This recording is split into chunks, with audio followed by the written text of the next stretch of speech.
Gopijana Vallabha Girivaradhari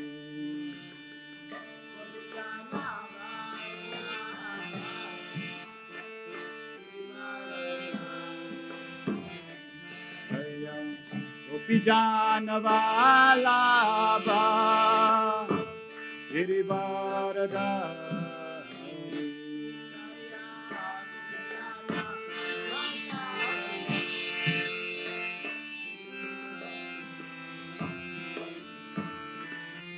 Yashodanandana Rajajanarandana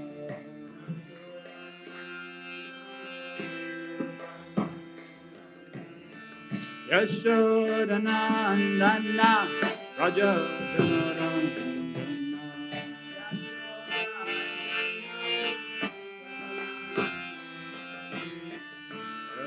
Nativa Vanachari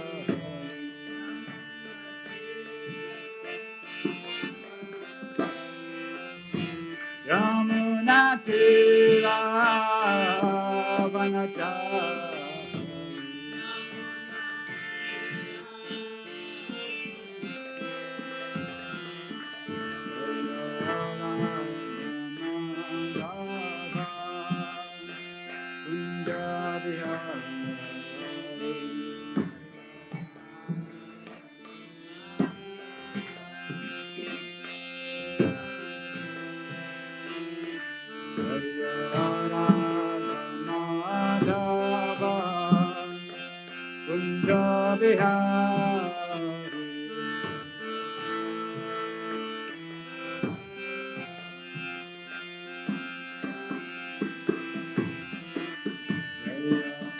Vijana Vallabha Girivaradhari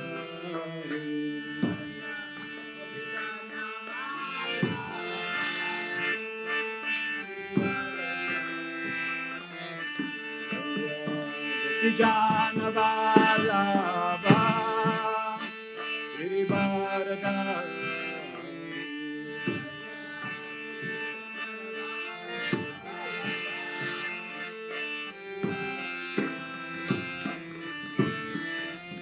Shodanandana Rajajanarandana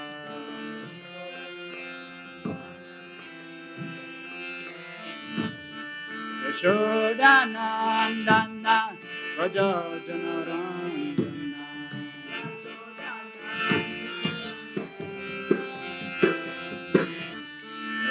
Nativa Vanachari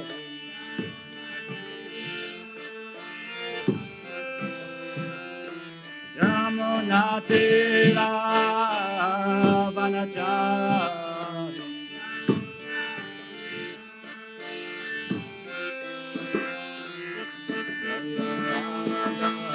Madhava Kunjavihari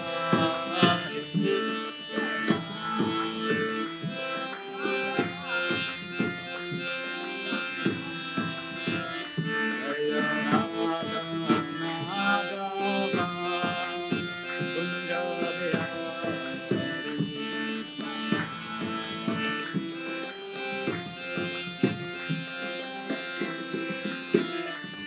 Hare Krishna, Krishna Krishna, Hare Rama, Hare Rama, Rama Rama,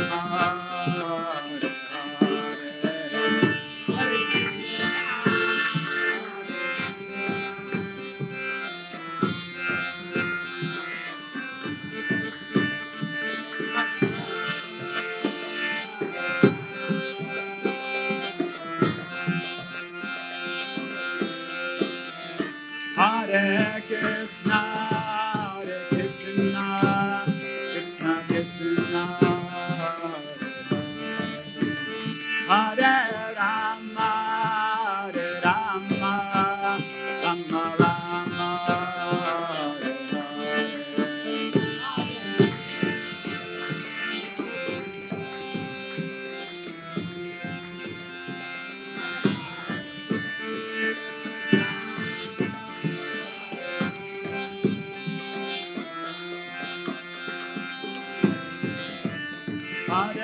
Krishna, Hare Krishna, Krishna Krishna, Hare Hare, Hare Rama, Hare Rama, Rama Rama, Hare Hare.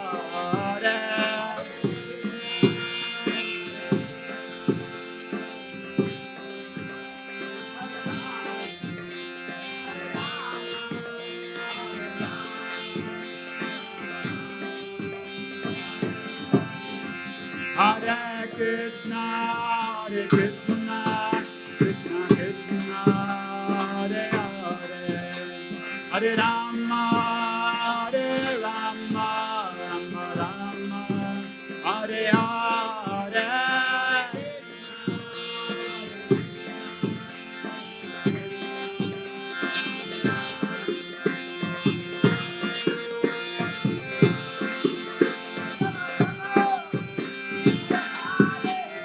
Hare Krishna, Hare Krishna, Krishna Krishna, Hare Hare, Hare Rama, Hare Rama, Rama Rama, Hare Hare.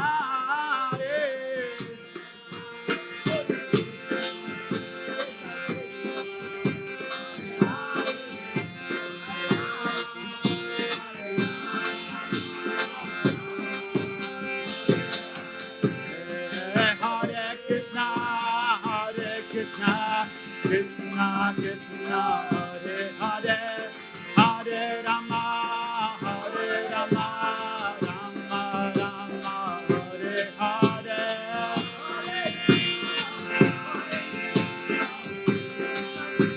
Hare Krishna,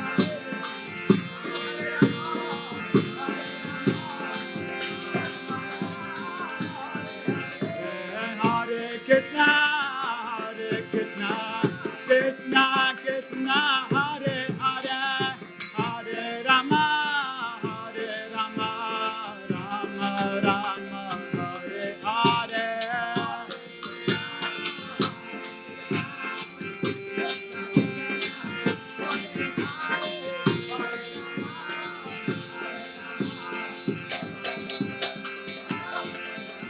Hare Krishna, Hare Krishna, Krishna Krishna, Hare Hare, Hare Rama, Hare Rama, Rama Rama, Hare Hare.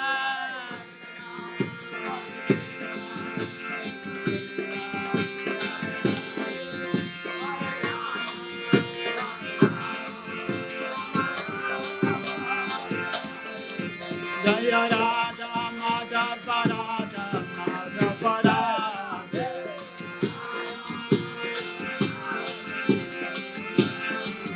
Jaya Radha Samasundara Samasundara.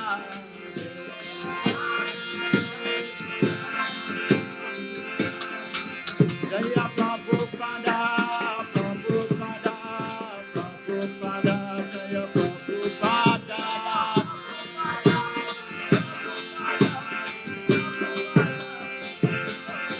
Jaya Jaya Prabhupada Prabhupada Prabhupada Prabhupada.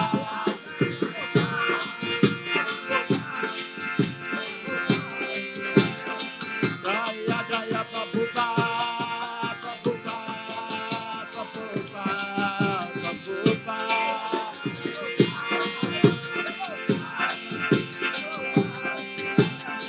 Nitya Go Hare Ba, Hare Ba, Hare Ba, Hare Ba.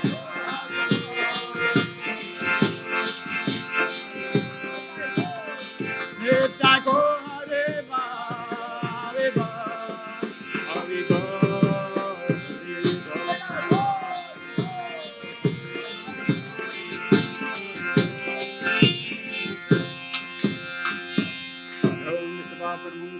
Acharya Sudar Sudashishmani Divine Guest, Abhachan Bhakti Swami Shri Prabhupada Ki Jai, Iskan Pandacharya Divine Guest Shri Prabhupada Ki Jai, Jai Vishnu Paparam Sabarvati Acharya Sudar Sudashishmani Divine Guest, Shri Bhakti Swami Shri Prabhupada Ki Jai, Anand Puri Vaishnava Ki Jai, Namacharya Shri Viras Thakur Ki Jai, Prince Shri Krishna Chaitanya Prabhu Nityananda Shri Advaita Gadadhar Shri Sri Gaura Bhakta Ki Jai Shri Shri Hare Krishna Gopal Shyam Radha Giri Govardhan Ki Jai Vrindavan Dham Ki Jai Navadip Dham Ki Jai Mayapur Dham Ki Jai Ganga Mai Ki Jai Yamuna Mai Ki Jai Bhakti Devi Ki Jai Tulsi Devi Ki Jai Samaveta Bhaktivinoda Ki Jai Gandharajman Bhagavad Gita Ki Jai Nitai Gaur Premanande. All glory is to the simple devotees. All glory is to the simple devotees. All glory is to the simple devotees. All glory, Shri Guru and Shri Guranga. All glory, Shri Prabhupada Ki. Hare Krishna, Hare Krishna, Krishna Krishna, Hare Hare, Hare Rama, Hare Rama, Rama Rama, Hare Hare.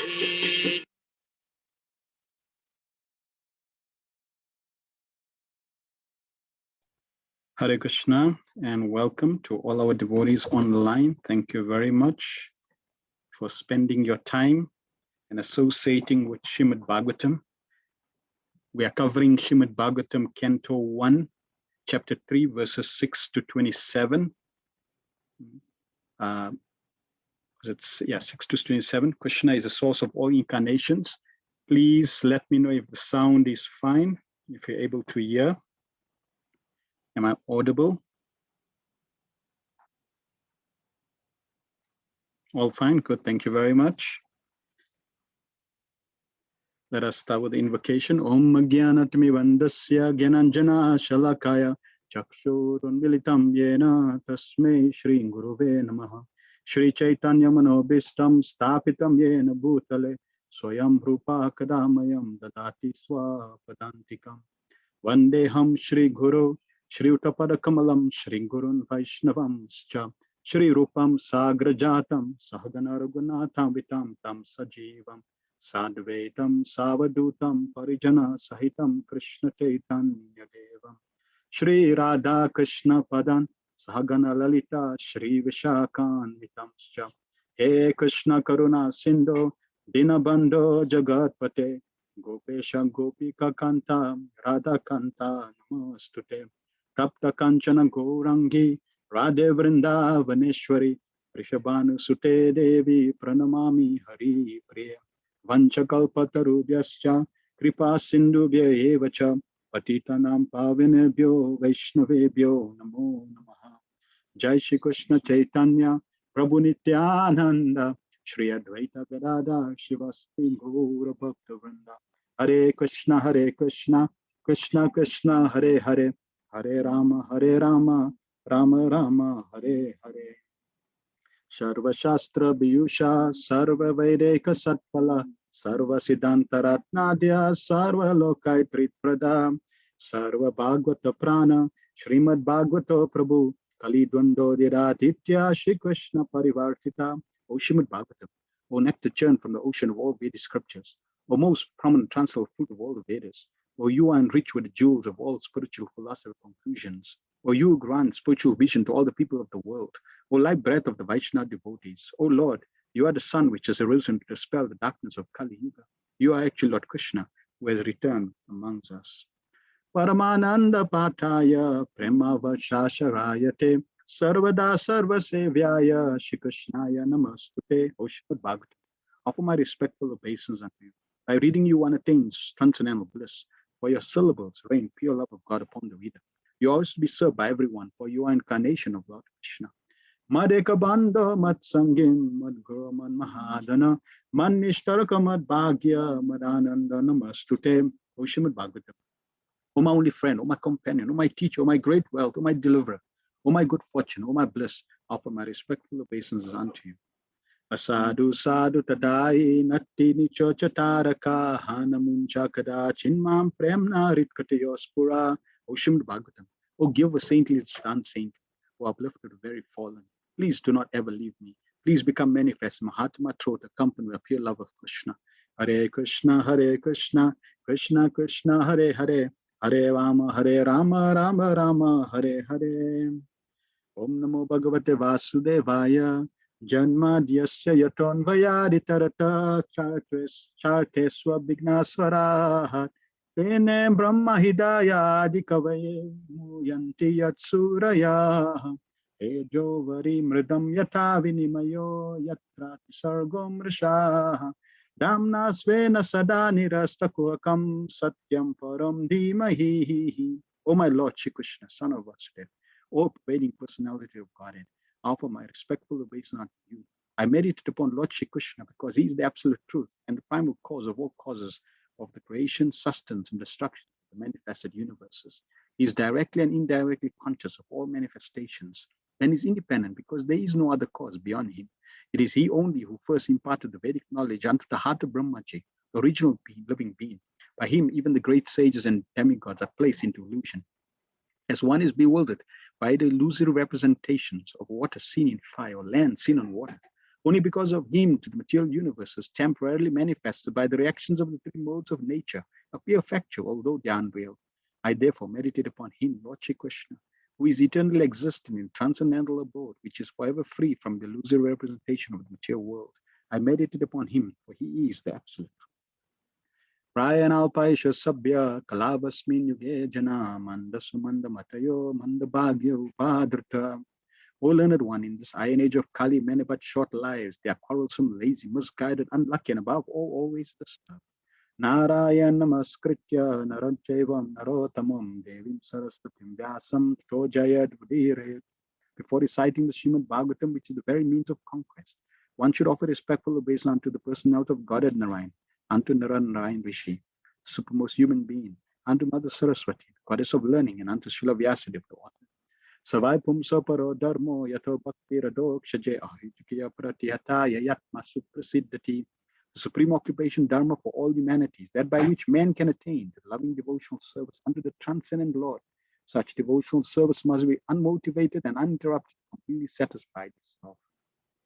Vasudeva Bhagavati Bhakti Yoge Prayojita Janayatya Suvairagyam Jnanam Cha Yat Avitukam. By rendering devotional service unto the personality of God as Shri Krishna, one immediately acquires causeless knowledge and detachment from the world. Vadanti tattvavidas tattam yajnanam advayam brahmeti paramatmeti bhagavaniti sabhyate. Learned transcendentalists who know the absolute truth call this non-dual substance Brahman, Paramatma, or Bhagavan. Shushrushrosharadhanasya vasudeva kataruchi syan mahatsevaya vipra punya tirtha nishevanat. O twice born sages, by serving those devotees who are completely freed from all vice, great service is done. By such service, one gains affinity for hearing the messages of Vasudeva. Shrinutam swakata Krishna punya shravana kirtana ridyantastoya bhadrani vidunati shurichatam. Shri Krishna, the personality of Godhead, who is Paramatma, supersoul in everyone's heart, and a benefactor of the truthful devotee, cleanses desire for material enjoyment from the heart of the devotee who has developed the urge to hear his messages, which are in themselves virtues when properly heard and chanted. Nasta prayashu badreshu nityam bhagavata sevaya bhagavati uttama sloke bhaktir bhagavati naishtiki. By regular attendance to the class on the Bhagavatam and by rendering of service to the pure devotee, all that is troublesome to the heart is almost completely destroyed, and loving service unto the personality of Godhead, who is praised with transcendental songs, established as an irrevocable fact. Om Namo Bhagavate Vasudevaya. Om Namo Bhagavate Vasudevaya. Om Namo Bhagavate Vasudevaya. We are covering Srimad Bhagavatam based on the teachings of His Divine Grace, A.C. Bhaktivedanta Swami Srila Prabhupada, founder Acharya of the International Society for Krishna Consciousness, by whose blessings and mercy we have received this valuable gift of Srimad Bhagavatam. So let us get some feedback from the devotees from last week's verses that we covered. You can either unmute and share, or you can type. If you in Zoom, you can also view your screen and those that are on the camera side by side, so it doesn't overlap on the slide. If you go to the viewing options, you can actually set the viewing options so that you can see the presentation in that format. All right, wonderful. So Sham says, Hare Krishna, Lord Krishna is Swayam Bhagavan, a original form from which all incarnations emanate. The analogy of the candle can be given. Krishna is the first candle from which all other candles are lit, and the original does not change. Very good. Mother Archana Siddhi says, if we give pleasure to Krishna, we will find unlimited more pleasure. Yes, that was a very, very interesting aspect. In spiritual life, naturally, in material life means centered around me. I want to enjoy. And when we come with that enjoying propensity in spiritual life, and naturally we are going to come with it because it's a natural progression. But we are given the leniency and the leeway to do that. Just like Prabhupada said, we can, the only enjoyment the devotee has is Krishna Prasad. So we can relish Krishna Prasad. And we enjoy kirtan, we enjoy service.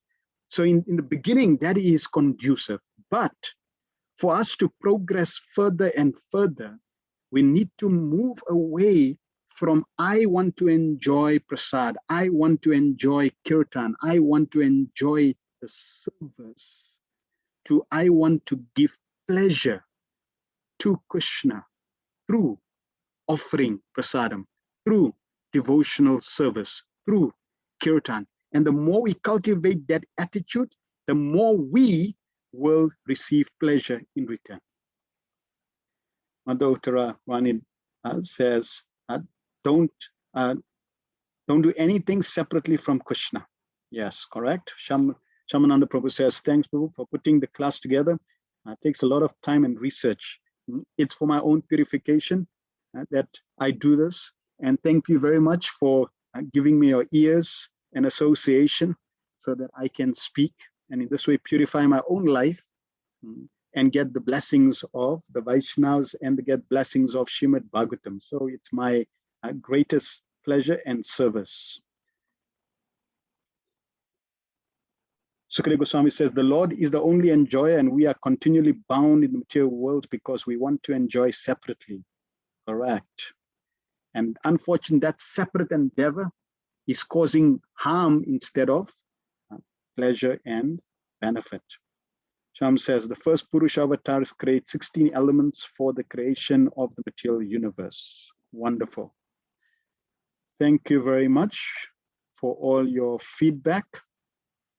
Let us proceed with, okay, there's one more. Bhana Prabhu says, nothing to enjoy in this world. It is created for the Lord's pastimes. Correct. It is useless to try to enjoy this world. We came here by default. We belong to the spiritual reality. We belong to the spiritual world, the spiritual reality. I found it said after the class that it is how I actually manifested an Ankar concept. So as we go through the Bhagavatam, unfortunately, this is what may happen. Bhagavatam only speaks about the absolute truth.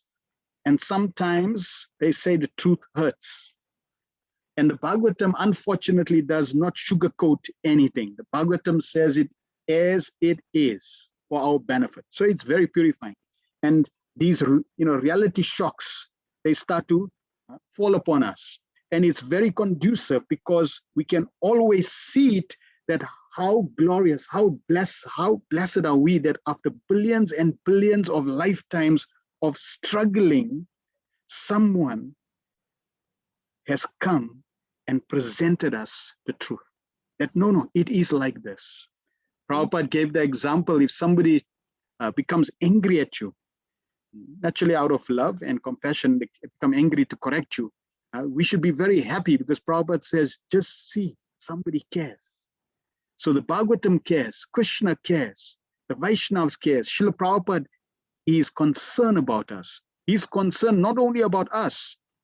Prabhupada wrote a letter to the president of India that I have a plan to set up back to Godhead so that the whole planet, everyone is benefited and they can go back to Godhead. So this was Prabhupada's mood, Prabhupada's vision that he wants to help all the Vaishnavas. Their mood is we want to help everyone come back. Why? Because we are all connected to the Supreme Personality of Godhead. As part and parcel of Krishna, we all brothers and sisters. So therefore, we are getting the Srimad Bhagavatam, and we should regularly, daily, or at least every Saturday, commit ourselves to this time, because life can take us on a detour very quickly and we can get distracted. But associating with Krishna consciousness, Srimad Bhagavatam, Krishna, this is absolutely important and a necessity, like breathing. We don't take a detour of breathing. Prabhu, I'm so busy, I'll breathe next week. Nope. You keep breathing, you don't take a break. So associating with Krishna, no break. It is very, very important. And if we do it nicely, we will get a greater and greater taste, relish.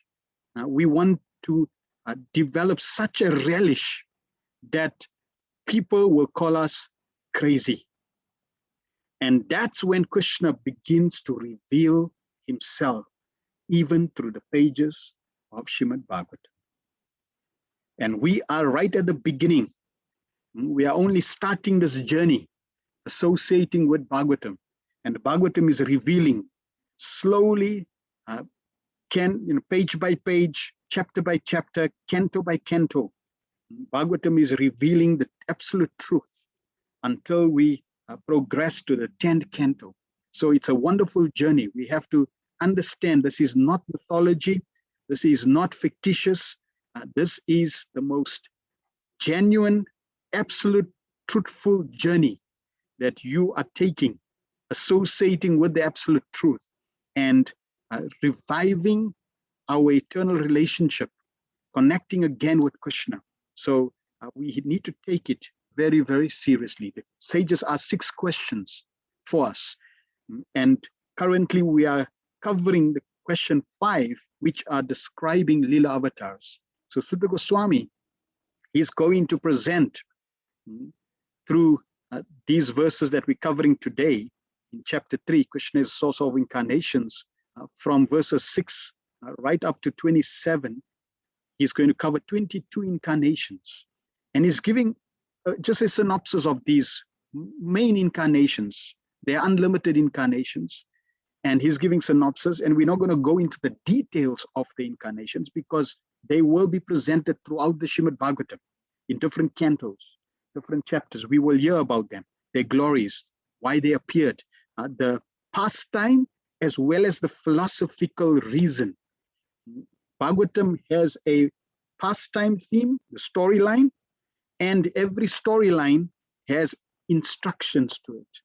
So right now we're setting the scene. Right now there's the presentation unfolding. Once we start getting into the pastimes, then we'll be able to, Srila Prabhupada will mercifully give us in his purports the philosophical lessons that we have to learn and imbibe. So as we're going through the Bhagavatam, we want to imbibe these instructions. We want to remember them and imbibe them. Yes, we will not be able to remember everything. We will not be able to imbibe and practice everything, but as much as possible. And the more we hear, the more we try, we will become molded as wonderful servants that we can offer ourselves to in service to the Supreme Personality of Godhead. So we are covering this section of the incarnations. Their source is Krishna, incarnations in the universe. So we have been given through the first verse of the Bhagavatam and the verses that Sutta Goswami has presented to us, that Krishna is the source of all incarnations. This will also come out very clear in next week's lessons.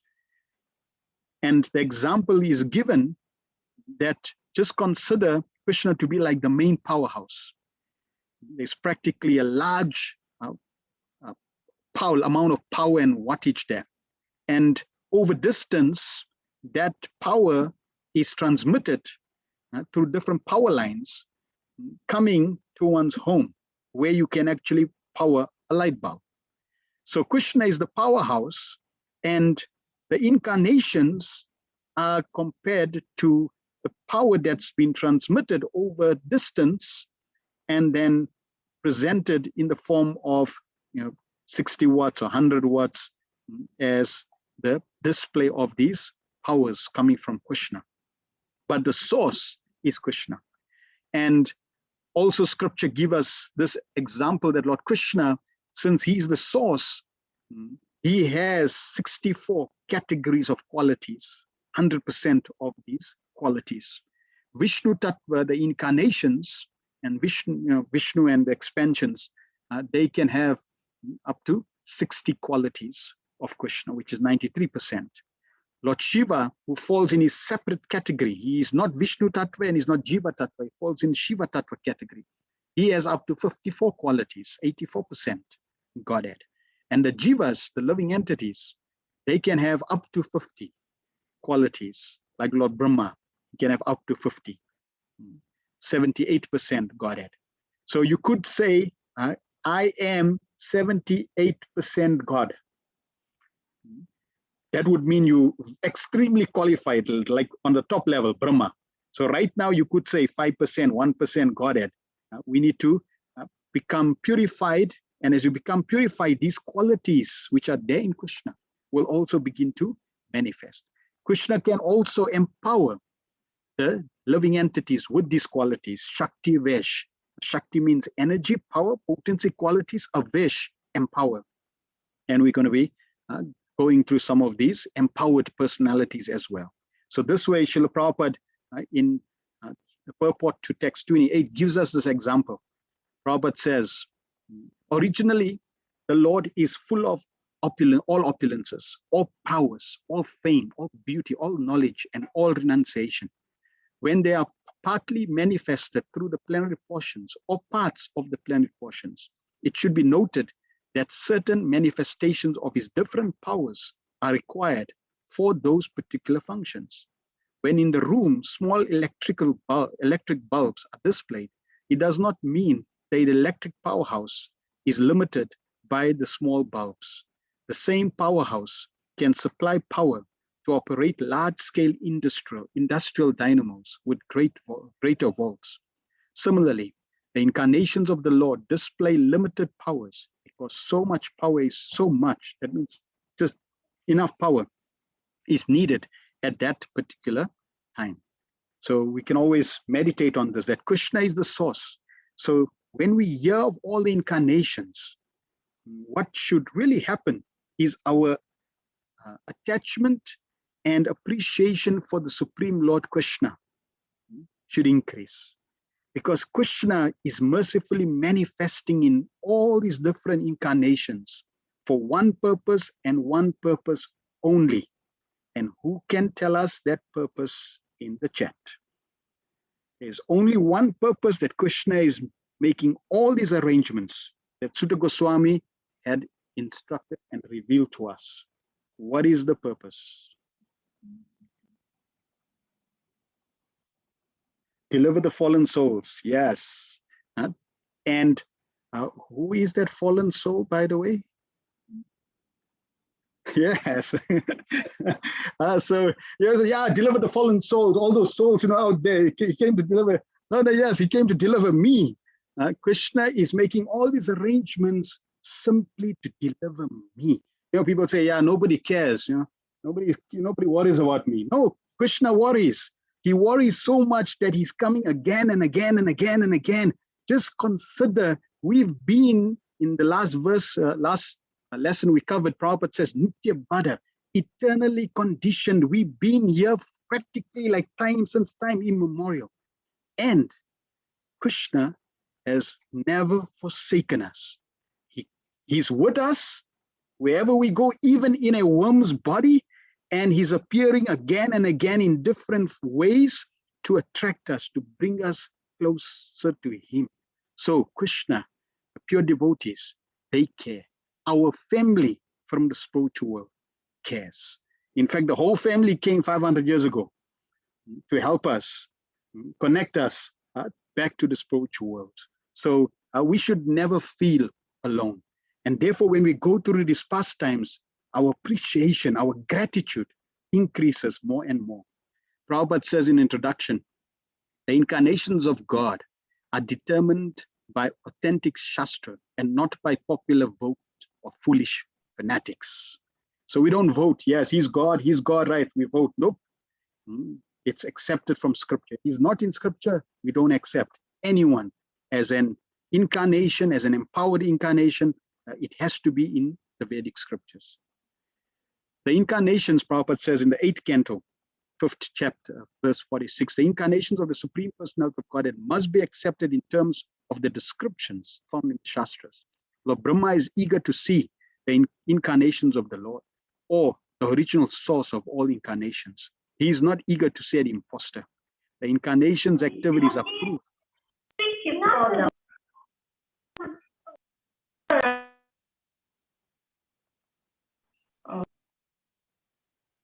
Okay, please try to keep yourself muted. Otherwise, there's going to be an incarnation that may appear to chastise you. And we don't want that. Who's the chastising incarnation?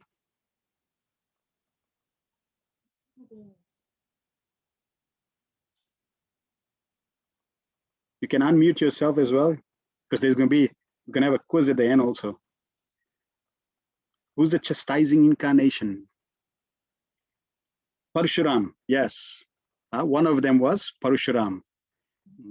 Kalki is also a chastising incarnation. You're not listening. Okay, I'm going to have to come. And just like when you tell a child, right? Or it's like, please don't do that. Prabhupada gave the example when his son was growing up. He told his son, don't put your finger in the fan. And the son, he wants to, don't put your finger in the fan. So then Prabhupada's friend one day came and says, no, you can put the fan low and then stick your son's finger and put it in the fan. So immediately that's what he did. Prabhupada put the fan low and put his son's finger and click, And now Prabhupada didn't have to tell him, don't put your finger in the fan. Because now he knows, oh, no, now you don't want to put that. Now he knows, he has learned. So by direct experience, unfortunately, we learn. Krishna is giving, just like right now, the whole planet is going through a very unfortunate situation from one perspective, but a very fortunate situation from another perspective. And how is it fortunate?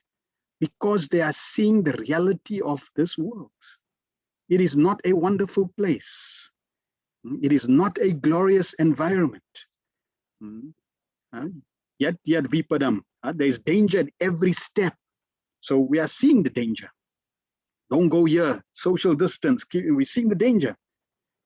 Therefore, Bhagavatam is revealing this is not our perfect environment. The incarnation's activities are proof of his identity. All the incarnations described in the Shastra act wonderfully. Keshava Drita, Minasharira, Jai Jagadishare. It is only by the personal sweet will of the Supreme Personality of God that he appears and disappears, and only fortunate devotees can expect to see him face to face. So we can see Krishna. One time, one youngster challenged, he got up, said, Swami, can you see God? Prabhupada said, yes, you're in the way, sit down. So we can see God, we can see Krishna, but we have to qualify. We have to qualify. And this should be our desire as well. Let me become qualified. Prabhupada said, don't be, he quoted his spiritual master, Srila Bhaktisiddhanta Samaj, don't be too keen on seeing God. Rather act in such a way that God will want to see you. This is wonderful. Act in such a way, just like we are hearing Bhagavatam. This is a wonderful form of action. Krishna is noticing. Krishna is seeing every person who is reading his scriptures, who's eager to know him. Krishna notices, and therefore Krishna will reciprocate as he so desired, ultimately so that we can be with him again, face to face. 11th canto, Srila Prabhupada quotes a verse, or in the purport. All the incarnations of the Supreme Personality of Godhead are completely transcendental and free from the 4 defects of conditioned life, namely mistakes, illusion, cheating, and imperfect senses. So the incarnations don't have any fault. They don't have any of the 4 conditional defects that conditioned souls have. Demons cannot understand the incarnations of the Lord. They think that his incarnations as a fish or boar or tortoise are big beasts only. The incarnations of the Supreme Personality of Godhead all function differently, but their main purpose is paritranayam sadhunam vinashaya cha dushritam, to protect the devotees and to annihilate the miscreants. Yet, even though the dushkrita or miscreants are annihilated, this is ultimately good for them, because every person, every demon that got killed by Krishna, they got Sayuja Mukti. Every demon that was not envious of Krishna and that got killed, they got a form exactly like Vishnu, Sarupya Mukti in the spiritual world. So Krishna's killing is beneficial and Krishna's kindness is beneficial. Why? Because he is the absolute truth. The fruits of hearing these incarnations. Whoever carefully recites, the 29th verse of this chapter, whoever carefully recites the mysterious appearances of the Lord with devotion in the morning and in the evening gets relief from all miseries of life. And in the same purport, in the Bhagavad Gita, the personality of Godhead has declared that anyone who knows the principles of transcendental birth and activities of the Lord will go back to Godhead after being relieved from this material tabernacle. So simply knowing factually the mysterious ways of the Lord's incarnations in this material world can liberate one from material bondage.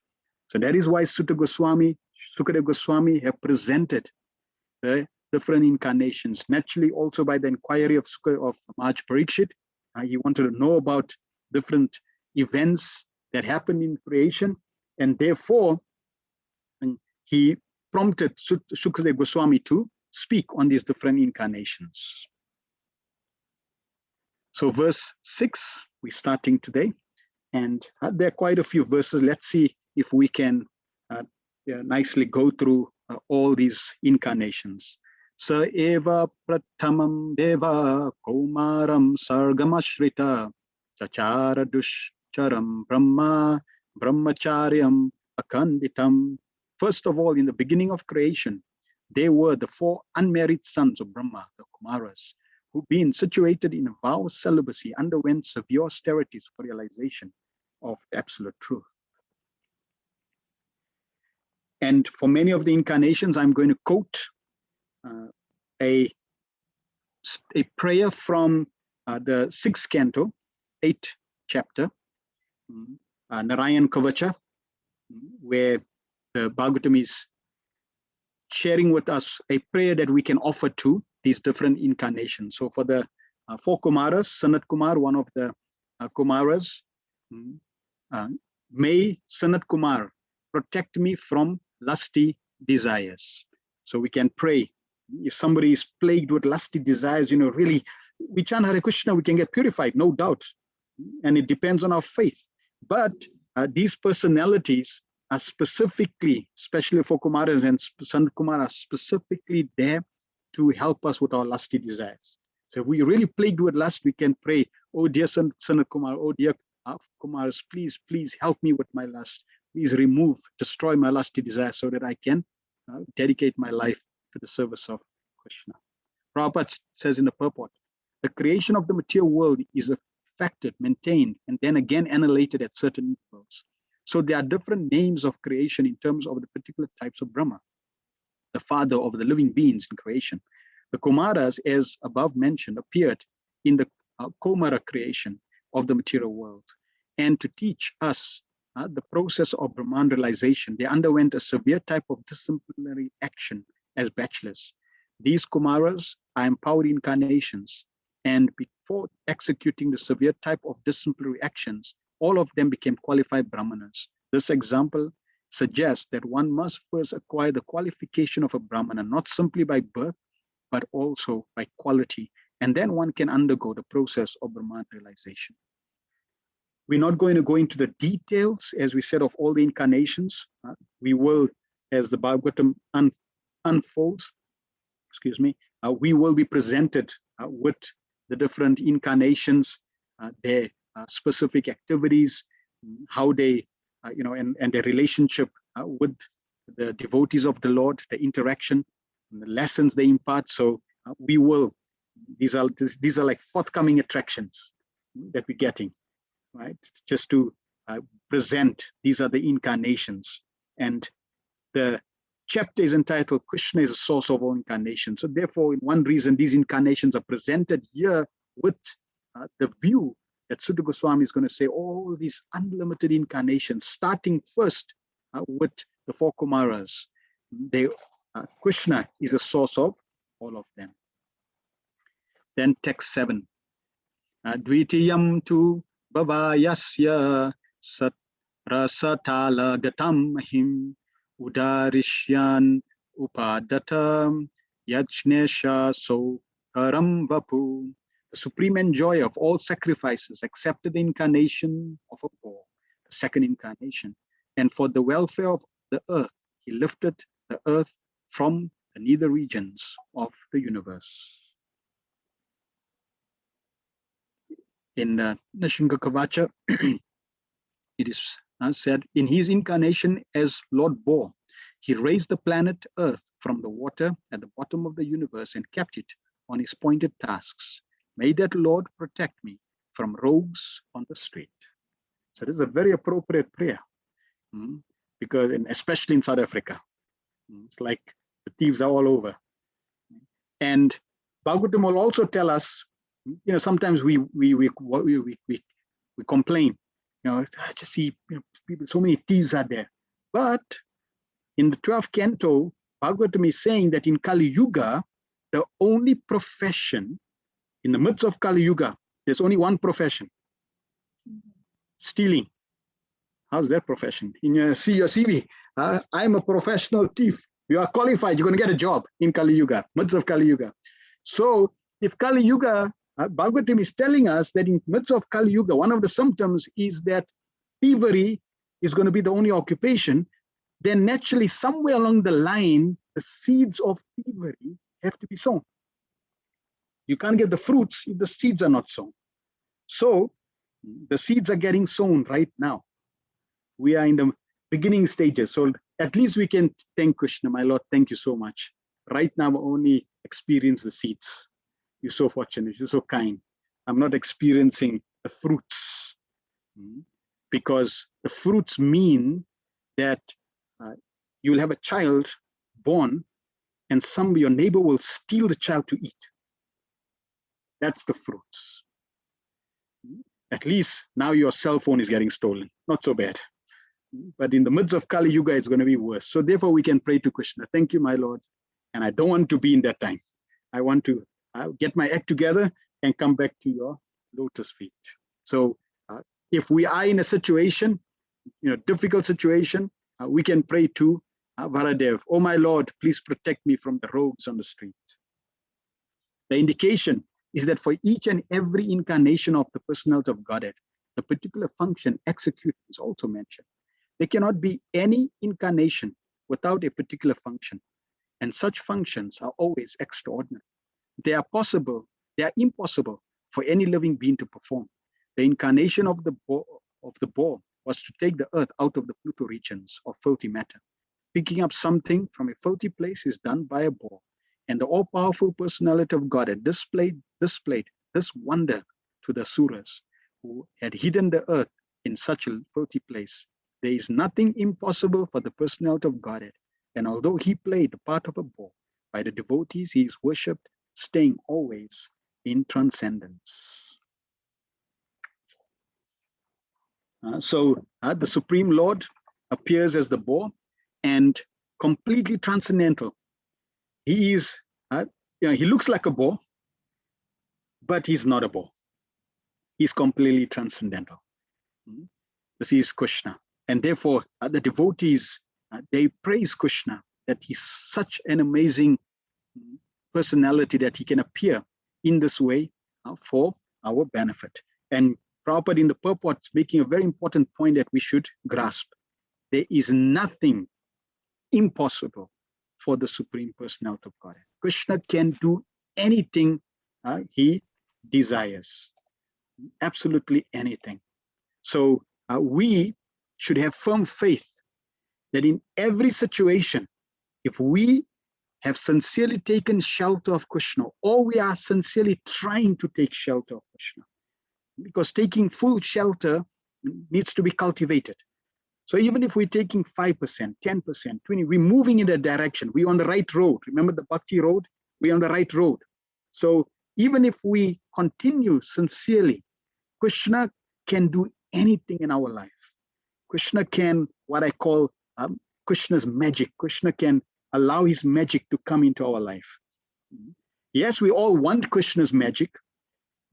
And very often we don't, see Krishna's magic, even though his magic is happening. Right now we see it. This is Krishna's magic. Bhagavatam in our life is Krishna's magic. Prabhupada in our life is Krishna's magic. We may not see it. We want something more tangible, but we should have firm faith that Krishna can do anything for us. But Krishna knows what's best for us. Therefore, every situation, as long as we are sincerely trying to surrender his lotus feet, in every situation, Krishna is making the best arrangement for us. And that faith we should have. Text 8.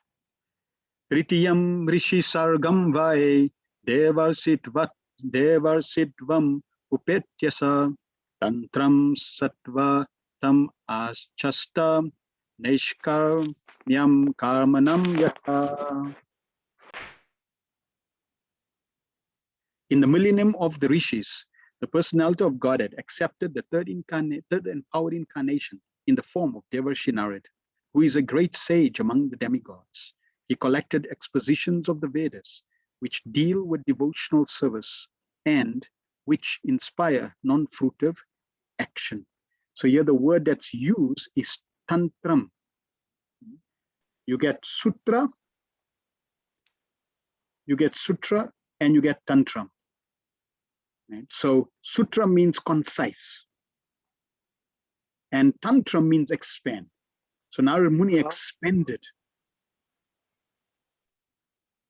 Now, if there's any questions, please keep the questions till the end, or you can type the questions. We'll cover any questions you may have at the end, so that we can cover the slides nicely and the verses. So, yeah, tantram means to expand. So Narad Muni expanded about deity worship specific. Prabhupada in the purport will tell us about that. So Narad Muni, the prayer is, may Devarshi Narad protect me from committing offenses in worshipping the deity. Say one is a pujari, then one can actually pray to Narad Muni to please protect me from committing any seva parats, which are described in Nectar of Devotion.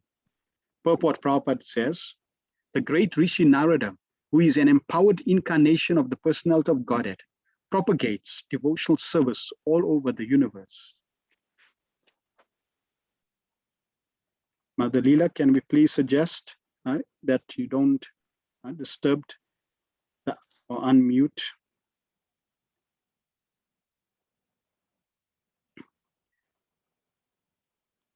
The great Rishi Narad, who is an empowered incarnation of the personality of Godhead, propagates devotional service all over the universe.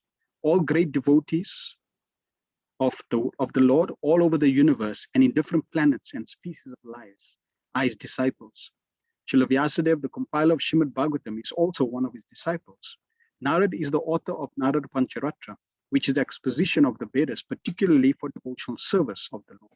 This Narada Pancharatra trains the karmis, or the fruit of workers, to achieve liberation from the bondage of fruit of work. The conditioned souls are mostly attracted by fruit of work because they want to enjoy by the sweat of their own brows. The whole universe is full of fruit of workers in all species of lives. The fruit of works include all kinds of economic development plans, but the law of the nature provides that every action has its resultant reaction, and the performer of the work is bound by such reactions, good or bad.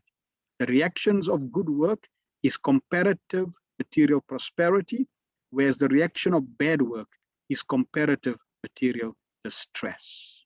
So if we just take that statement, Narad Muni is so compassionate that he gave us Narada Pancharatra to help fruitive workers. those who try to exploit, to enjoy this material facility.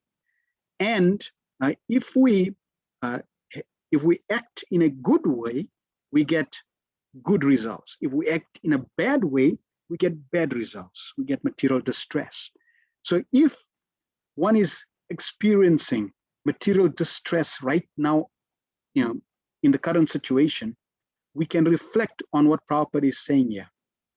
The reason we are experiencing material distress is because we have acted in the past in the wrong way. Now, knowing that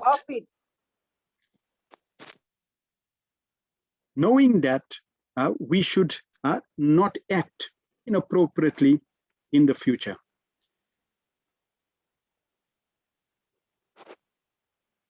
So we should act nicely so that we can get nice results in the future. And what is nice? Bhagavatam is revealing to us what is nice. The reactions of good work is comparatively material prosperity, whereas reactions of bad work is comparative material distress. But material conditions, either in so-called happiness or in so-called distress, are all meant ultimately for distress only. Foolish materialists have no information on how to obtain eternal happiness in the unconditional state. Srimad informs these foolish fruitive workers how to realize the reality of happiness. He gives direction to the diseased man of the world, how one's present engagement can lead one to the path of spiritual emancipation. The physician directs the patient to take treated milk in the form of curd for the sufferings from indigestion due to his taking another milk's preparation. So the cause of the disease and the remedy of the disease may be the same, but it must be treated by an expert physician like Narada. Bhagavad Gita also gives the same solution of serving the Lord by the fruits of one's labor. That will lead one to the path of Nishkarma or liberation.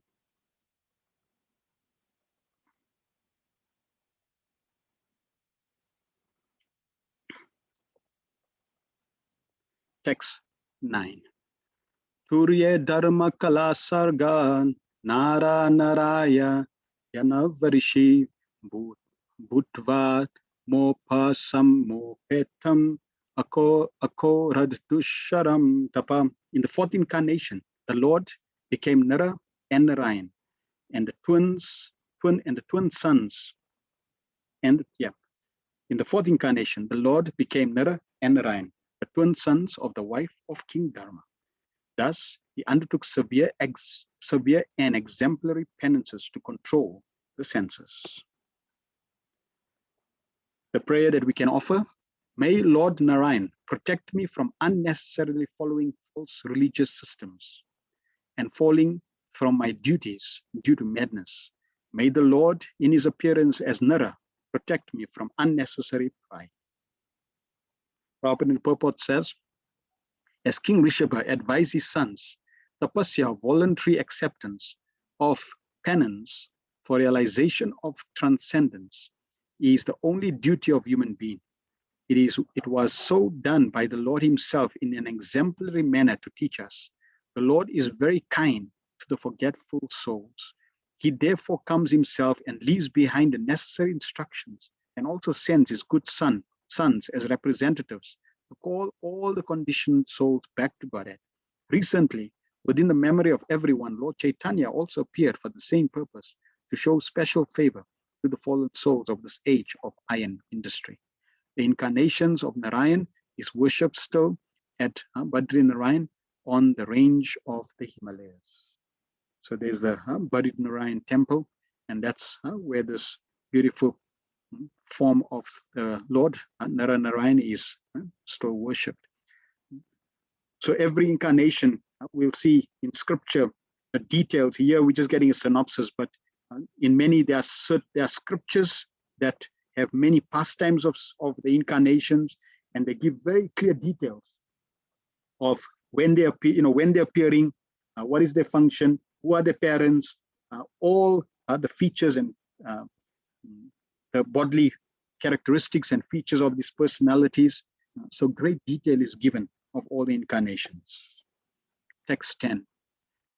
Panchama Kapilo Nama Siddesha Kala Viplatam Provacha Surya Sankyam Tattvagrama Viniryanayam. The fifth incarnation, named Lord Kapila, is foremost among perfected beings. He gave us an exposition of the creative elements and the metaphysics to Asuri Brahmanas. For in the course of time, this knowledge had been lost. We can pray, may Lord Kapila, the master of all good qualities, protect me from material bondage or fruitive activities. Prabhupada says in the purport, the sum total of the creative elements is 24 in all. Each and every one of them is explicitly explained in the system of Sankhya philosophy. Sankhya philosophy is generally called metaphysics by the European scholars. The etymological meaning of Sankhya is that which explains very lucidly by analysis of material elements. This was done for the first time by Lord Kapila, who is said herein to be the fifth in the line of incarnations. And we will hear third canto, the pastime of Lord Kapila instructing Mother Devahuti. We will hear all about the creation in very, very succinct detail. Exactly how creation unfolded, manifested, right to the manifestation of time, how time is created from the atom, etc. So very, very amazing. Text 11. Shastam atprera aptya yatvam vrita prapto nasuyayam anvikshikim alarkaya pralada dibya uchivam. The sixth incarnation of the Purusha was the son of the sage Atri. He was born from the womb of Anasuya, who prayed for an incarnation. He spoke on the subject of the transcendence to Alaka, Prahlad, and others, Yadu, Hayaya, etc. So the incarnation of Dattatreya, the prayer, may Lord Dattatreya, the master of all mystic power, protect me from falling while performing Bhakti Yoga. Purport Prabhupada says, the Lord incarnated himself as Dattatreya, the son of Rishi Atri and Anasuya. The history of the birth of Dattatreya as an incarnation of the Lord is mentioned in the Brahmana Purana in connection with the story of a devoted wife. It is said there that Anasuya, the wife of Rishi Atri, prayed before the Lords Brahma, Vishnu, and Shiva as follows, quote, "My lords, if you are pleased with me, and if you desire me to ask from you some sort of blessings, and I pray that you combine together to become my son," unquote. This was accepted by the Lords, and as Dattatreya, the Lord expounded the philosophy of spirit soul and especially instructed Alaka, Prahlada, Yadu, Haya, etc. So this is Dattatreya, the combination of Brahma, Vishnu, and Lord Shiva into one personality. Text 12. Tatta saptama akutyam ruchera yucheryakino vyajayatam sayamadhyay surai ganaiv apat swayambhuvantaram. The seventh incarnation was Yagya, the son of Prajapati Ruchi and his wife Akuti. He controlled the period during the reign of Swayambhuva Manu and was assisted by demigods such as his son Yama. The prayer for Yagya, may Yagya protect me from defamation and harm from the populace. So from protection from defamation, we can pray to Yagya. Prabhupada writes, the administrative posts occupied by the demigods for maintaining the regulations of the material world are offered to the highly elevated pious living beings. When there is a scarcity of such pious living beings, the Lord incarnates himself as Brahma, Prajapati, Indra, etc., and takes up the charge. During the period of Swayambhuva Manu, the present period is Vaivashata Manu. There was no suitable living being who could occupy the post of Indra, the king of Indraloka, or heavenly planet. The Lord himself at that time became Indra, assisted by his own son like Yama and other demigods. Lord Yagya ruled the administration of the universal affairs.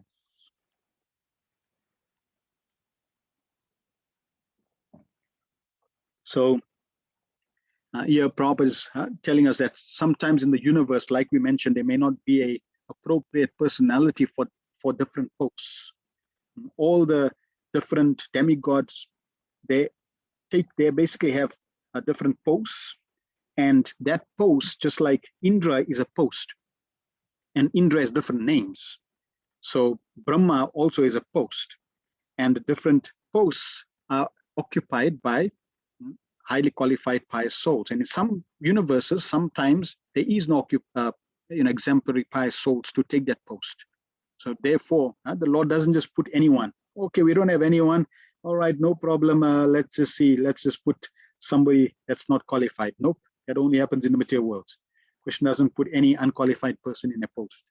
And if there is no unqualified person, then if there is no qualified person, then Krishna, the Supreme Personality of Godhead, he manifests himself and takes that post. So Krishna took the post of Indra in this example. Last time. Text 13. Astame meru devyam tu naber jatta urukrama darshayam patma dhiranam sarvashrama namaskritam. The 8th incarnation was King Rishabha, son of King Nabi, and his wife, Meru Devi. In this incarnation, the Lord showed the path of perfection, which is followed by those who have fully controlled their senses and who are honored by all orders of life. A prayer that we can offer: may Lord Rishabdev, who conquered his inner and outer senses, protect me from fear produced by the duality of heat and cold. Prabhupada gives an extensive purport and an excerpt of that purport. In the sannyas order, there are 4 stages of upliftment towards perfection. These stages are called Kutichaka, Bahudaka, Parivrajak Acharya, and Paramahamsa. The Paramahamsa stage of life is the highest stage of perfection. This order of life is respected by all others. Maharaj Rishabha, the son of King Nabi, and Meru Devi, was an incarnation of the Lord, and he instructed his sons to follow the path of perfection by tapasya, which sanctifies one's existence and enables one to attain the stage of spiritual happiness, which is eternal and ever increasing. So Rishabdev, he instructed his sons specifically in performing tapodivyam, austerity. And for us as devotees, we also have different austerities. And one of the most primary austerities is chanting Hare Krishna. It is for our purification. So when we embrace that tapasya, as Rishabdev is instructing, we will be able to access spiritual happiness, which is eternal and ever increasing. Every living being is searching for happiness, but no one knows where eternal and unlimited happiness is obtainable. Foolish men seek after material sense pleasure as a substitute for real happiness. But such foolish men forget that temporary so-called happiness derived from sense pleasure is also enjoyed by the dogs and hogs. No animal, bird, or beast is bereft of this sense pleasure. In every species of life, including the human form of life, such happiness is immensely obtainable. The human form of life, however, is not meant for such cheap happiness. Human life is meant for attaining eternal and unlimited happiness by spiritual realization.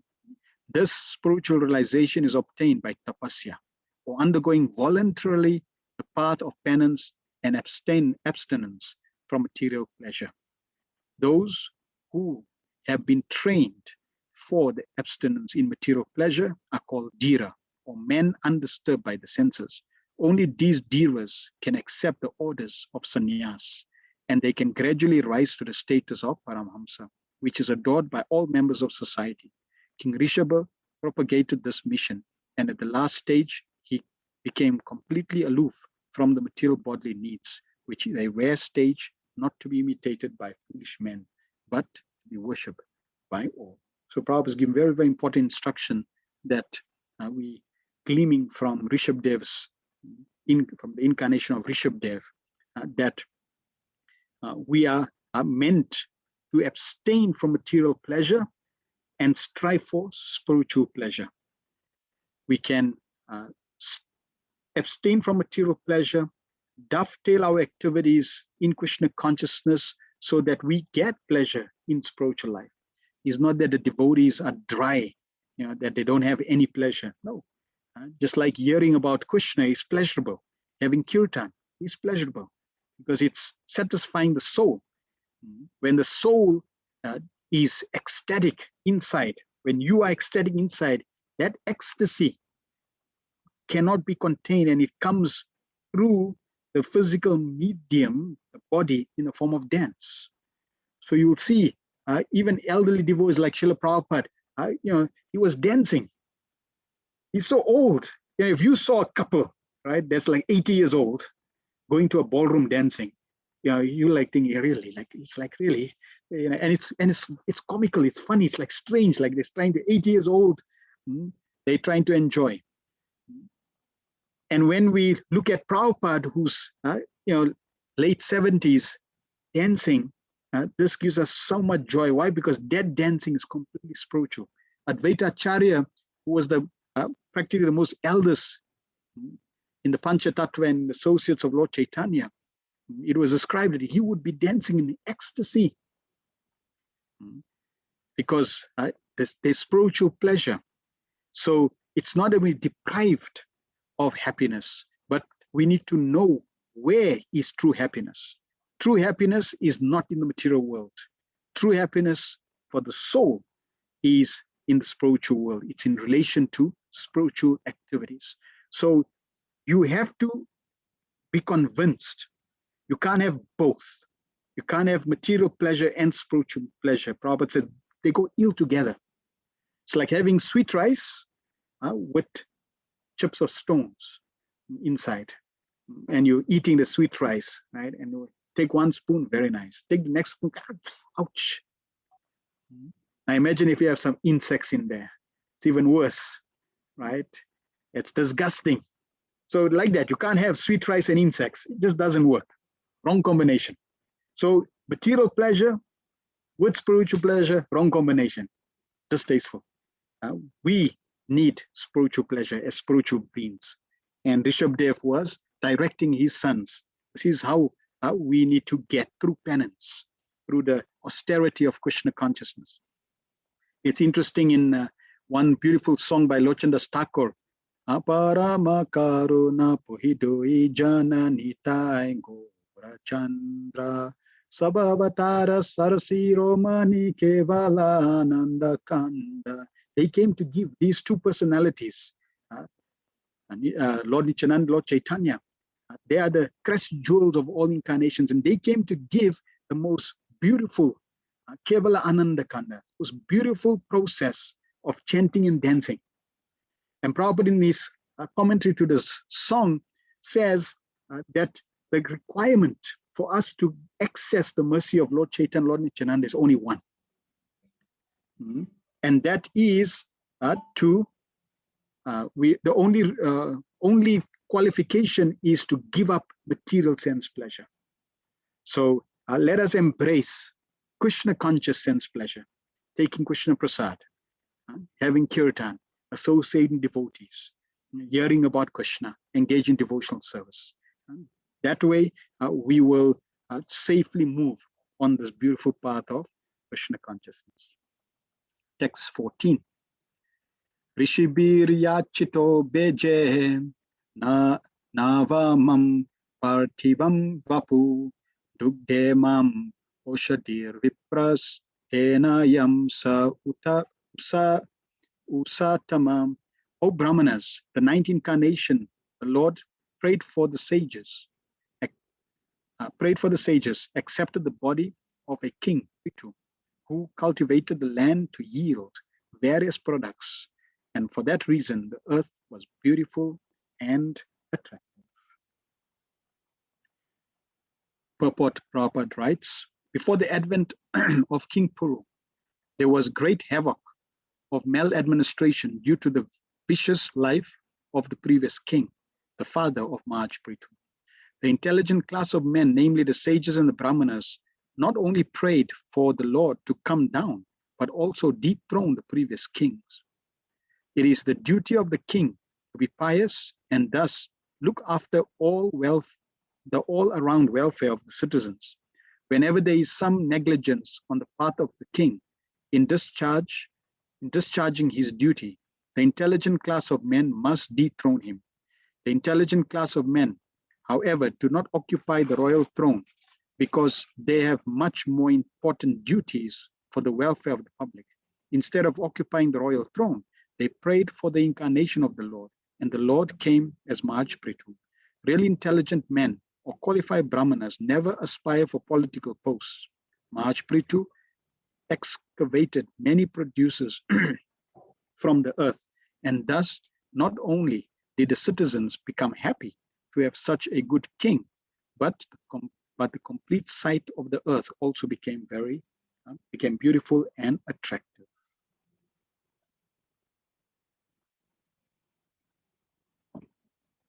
Text 15. Rupam sa jagre matsyam chakshushodadi samplave navyaropya mahimma mayam apad vaishvasvatam manum. When there was a complete inundation after the period of Chakshushu Manu, the whole world was deep within the water. The Lord accepted the form of a fish and protected Vaishvavata Manu, keeping him up on a boat. Prayer to Matsyavatar. May the Lord who assumes the body of a great fish protect me in the water from the fierce animals that are associates of the demigod Varuna. So if one is in a body of water and one needs protection, one can remember and pray to Matsyavatar. According to Sripad Sridhar Swami, the original commentator on the Bhagavatam, there is not always a devastation after the change of every Manu. And yet, this inundation after the period of Chakshumanu took place in order to show some wonders through Satyavrata. But Srila Jiva Goswami has given definite proofs from the authoritative scriptures like Vishnu Dharata, Markandeya Purana, Hari Vamsa, etc., that there is always a devastation after the end of each and every Manu. Srila Vishnu Chakravarti Thakur has also supported Srila Jiva Goswami, and Sri Chakravarti, has also quoted from Bhagavatam Rita about this inundation after each Manu. Apart from this, the Lord, in order to show special favor to Satyavrata, devotee of the Lord, in this particular period, incarnated himself. So here we understand that these are avatar means scheduled. So incarnations are scheduled at specific times. At sometimes the Lord, because he is independent, Swarat, the first verse of the Bhagavatam gave the qualities of the absolute truth. He is Swarat and Abhigna. So Swarat means independent, and independent means Krishna is free to change. So if he wants, like in this case, Krishna can change the schedule. Text 16. Shura Shura Nam Udadim Matnatam Manda Rachalam Dadre Kamata Rupena Preshta Ekadashe Vibhu. The 11th incarnation of the Lord took the form of a tortoise whose shell served as a pivot for the Manda Rachala hill, which was being used as a churning rod by the theist and atheist of the universe. pray to Kurma avatar. May Lord Kurma, the tortoise, protect me from falling to the unlimited hellish planets. Purport, Prabhupada writes, once both the atheists and the theists were engaged in producing nectar from the sea so that all of them could become deathless by drinking it. At that time, the Mandarachala hill was used as a churning rod, and the shell of the Lord tortoise, the incarnation of Godhead, became the resting place pivot of the hill in the sea water. So you can see in the picture, the Kurma avatar tortoise took the position to become a pivot for this wonderful hill in this pastime. Text 17. Danvantaram dvadasana samam trayodasamam evacha apaya vatsuram anyan mohinya mahayan striya. In the 12th incarnation, the Lord appeared as Dhanvantari, and in the 13th, he allured the atheists by the charming beauty of a woman and gave nectar to the demigods to drink. It's interesting in this verse, Mohini Murti is a female body, first incarnation. But in the verse, Prabhupada says the 12th incarnation, the Lord appeared as Dhanvantari, and in the 13th, he appeared. So somebody is reading, if somebody just read out of context, they may say, hold on, is a he or is a she? So Krishna, who is he, Supreme Purusha, appeared also as Mohini Murti. And we can pray to Dhanvantari. May the Supreme Personality of Godhead, in his incarnation as Dhanvantari, relieve me from undesirable eatables and protect me from physical illness. So we know Dhanvantari is the demigod that came to give Ayurveda, medical, medicine, science of medicine from the Vedas, and therefore we can pray to Dhanvantari. Become free from undesirable eatables. Very wonderful prayer.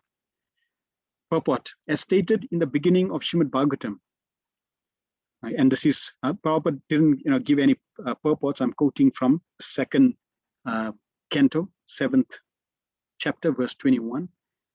As stated in the beginning of the Srimad Bhagavatam, everything emanates from the ultimate source of the personality of Godhead. It is therefore understood in this verse that medical science or knowledge in medicine was also inaugurated by the personality of Godhead in his own incarnation, Dhanvantari.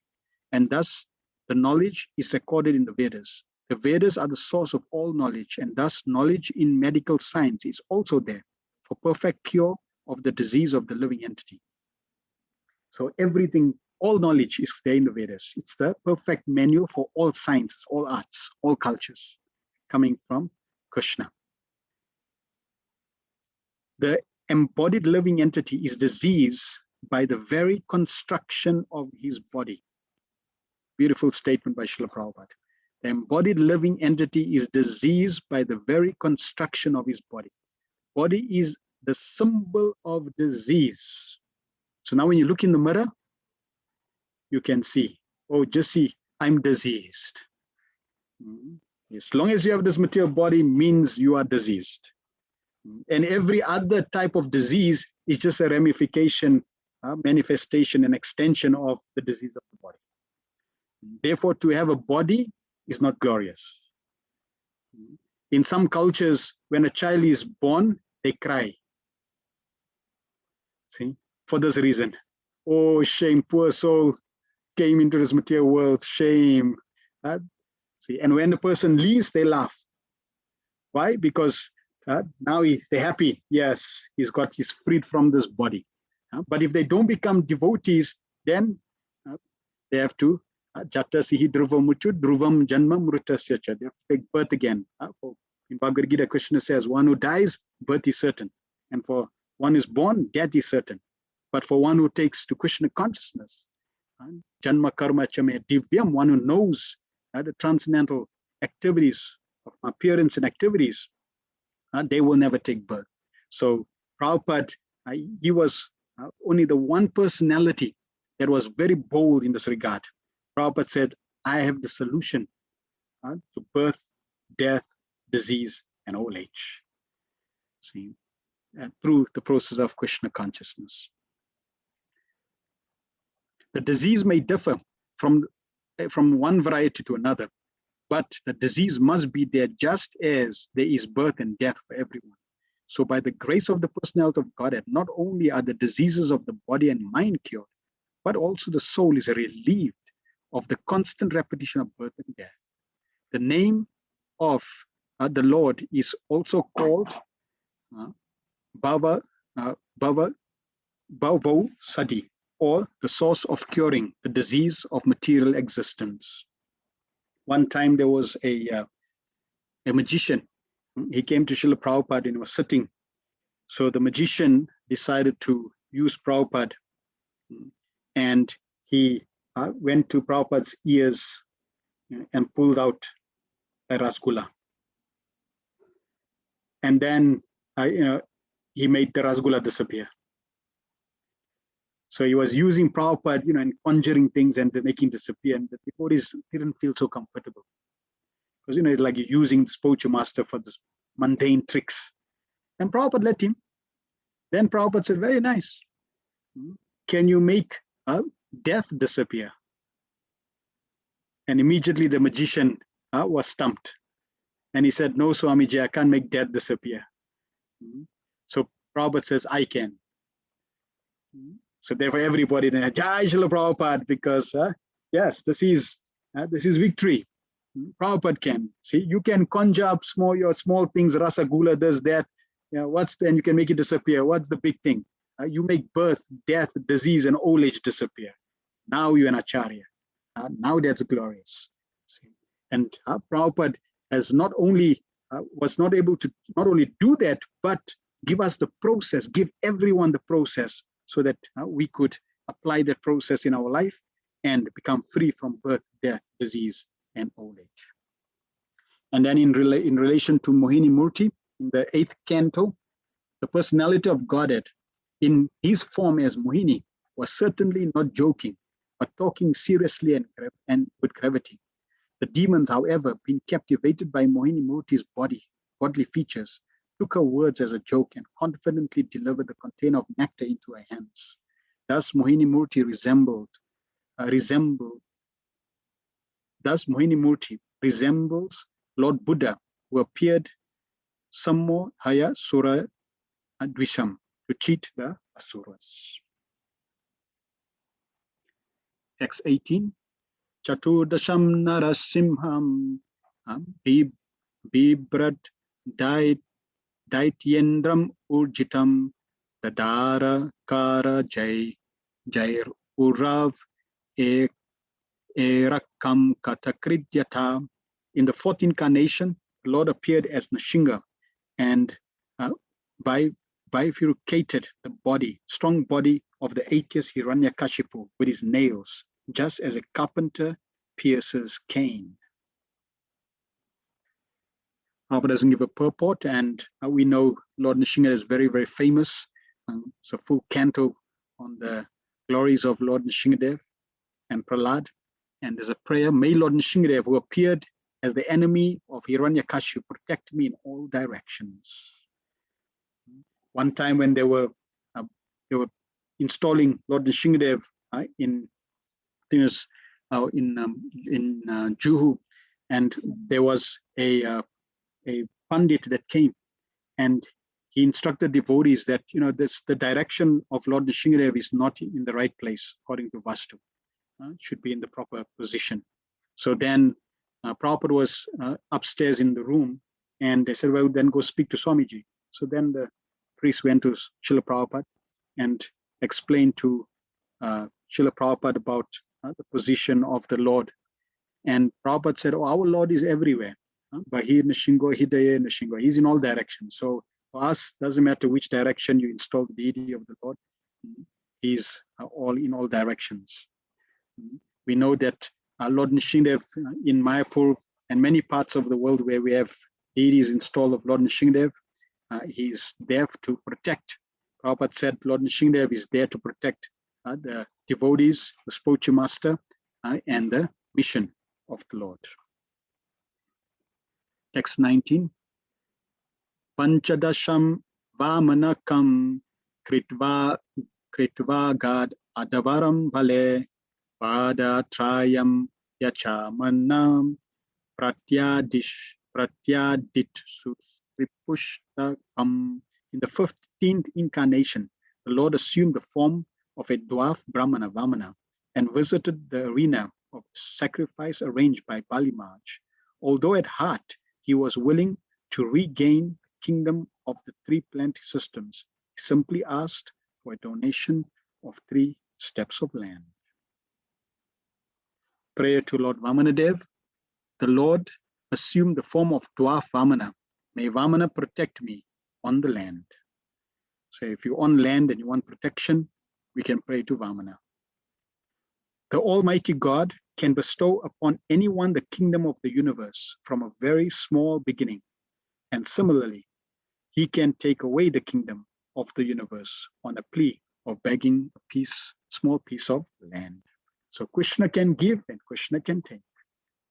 Prabhupada said, if Krishna wants to take, how much can you hold on with your 2 hands? And if Krishna wants to give, he's giving with 10 hands. How much can you hold with 2 hands? So we should have firm faith that whatever Krishna has given us as facility in this world, it is his mercy and blessing, and we should engage it in his service and never be attached, never exploit anything that Krishna has given us. Because if he desires, he can take it away in a blink of an eye. Text 20. Avatare Shodasa Same Pashyan Brahma Druho Nripan Tri Sapta Kritva Kupito Ni Nikshatram Akarom Mahim. The 16th incarnation of Godhead, the Lord as Brigupati, annihilated the administrative class, Kshatriyas, 21 times, been angry with them because of their rebellion against the Brahmana, the intelligent class. So this is Lord Parshuram. May Parshuram protect me on the tops of the mountains. Purport: the Kshatriyas, or the administrative class of men, are expected to rule the planet by the direction of the intelligent class of men, who give direction to the rulers in terms of the standard shastras or books of revealed knowledge. The rulers carry on the administration according to that direction. Whenever there is disobedience on the path of the Kshatriyas or the administrative class against the orders of the learned and intelligent Brahmanas, the administrators are removed by force from the post, and arrangement is made for better administration. So the Kshatriyas would always take advice from the Brahmanas, who are totally dedicated to the Supreme Lord and give direction from the revealed scriptures. And when that is not done, then they are punished. And Parshuram came specifically for that purpose. Text 21. Tata sapta desha jata satya vatyam parasa rat chakre veda taro shaka trishva pumsal pamedasham. Thereafter, in the 7th incarnation of Godhead, Sri Vyasadeva appeared in the womb of Satyavati through Parasar Muni, and he divided the one Veda into several branches and sub-branches, seeing that the people in general were less intelligent. So Vyasadeva divided. Vyas means to divide, and Veda means knowledge. So he divided the Vedas because in Kali Yuga, he could see the people were less intelligent. A prayer to Vyasadeva: may the personality of Godhead in his incarnation as Vyasadeva protect me from all kinds of ignorance resulting from the absence of Vedic knowledge. Purport: Prabhupada writes, originally the Veda is one, but Srila Vyasadeva divided the original Veda into 4, namely Sama, Yajur, Rig, Atharva, and then again They were explained in different branches like the Puranas and the Mahabharata. Vedic language and the subject matter are very difficult for ordinary men. They are understood by highly intelligent and self-realized Brahmanas. But the present age of Kali is full of ignorant men. Even those who are born by a Brahmana father are in the present age no better than Sudras or the women. The twice born men, namely the Brahmanas, Kshatriyas, and Vaishyas, are expected to undergo a cultural purificatory process known as samskars. But because of bad influence of the present age, the so-called members of the Brahmana and other higher order families are no longer highly cultured. They are called the Dvija Bandhus, or friends and family members of the twice born. But these Dvija Bandhus are classified amongst the Sudras and the women. Srila Vyasadeva divided the Vedas into various branches and sub-branches for the sake of the less intelligent class like the Dvija Bandhus, Sudras, and women. So here it's interesting in terms of the context that Vedic culture was therefore the highly cultured and qualified section of society. They had to go through a cultural purificatory process of samskaras, and then they were eligible to receive the Vedas. But in Kali Yuga, even these personalities, the Brahmanas, Kshatriya, and Vaishyas, are disqualified. So everyone, Brahmanas, Kshatriyas, Vaishyas, Sudras, men, women, everyone is less intelligent in Kali Yuga. And Krishna consciousness is there now to be presented to the society so that we can re-imbibe these cultural purificatory processes, samskaras, and in this way become qualified so that the Vedic society can be revived. Text 22. Naradev adevatvam apanam surakarya chikirshaya samudra nigrat hadini chakre virya yata param. In the 18th incarnation, the Lord appeared as King Ram in order to perform some pleasing work for the demigods. He exhibited superhuman powers by controlling the Indian Ocean and then killing the atheist King Ravana, who was on the other side of the sea. Prayer to Lord Ram. May the elder brother of Bharat, Lord Ramachandra, along with his brother Lakshman, protect me in foreign countries. So if you're traveling to a foreign country, you can pray to the Lord, Lord Ram specifically. The personality of Godhead Sri Ram assumed the form of a human being and appeared on the earth for the purpose of doing some pleasing work for the demigods or the administrative personalities to maintain the order of the universe. Sometimes great demons and atheists like Ravana and Hiranyakashipu and many others become very famous due to advancing material civilization by the help of material science and other activities with a spirit of challenging the established order of the Lord. For example, the attempt to fly to other planets by material means is a challenge to the established order. The conditions of each and every planet are different and different classes of human beings are accommodated. Therefore, particular purpose mentioned in the codes of the Lord. But puffed up by tiny success in material advancement, sometimes the godless materialists challenged the existence of God.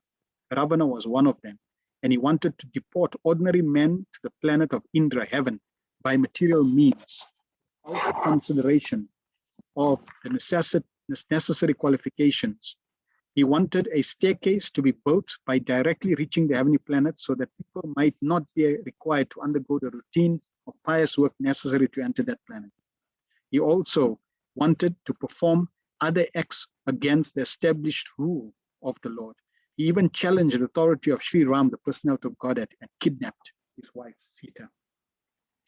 So Prabhupada is sharing some history of Ravana and his mentality, and we see even in today's time, this mentality of Ravana is no doubt still present. And by presenting Krishna consciousness in the position of Supreme Personality of Godhead, we can appreciate that we should not challenge the Supreme Lord, because if we do, we are fighting a losing battle. Krishna will always win. Prabhupada continues, of course, Lord Ram came to chastise this atheist, answering the prayer and desire of the demigods. He therefore took up the challenge of Ravana, and the complete activity is the subject matter of the Ramayana. Because Lord Ramachandra was the personality of Godhead, he exhibited superhuman activities which no human being, including the materially advanced Ravana, could perform. Lord Ramachandra prepared a royal road on the Indian Ocean with stones that floated on the water.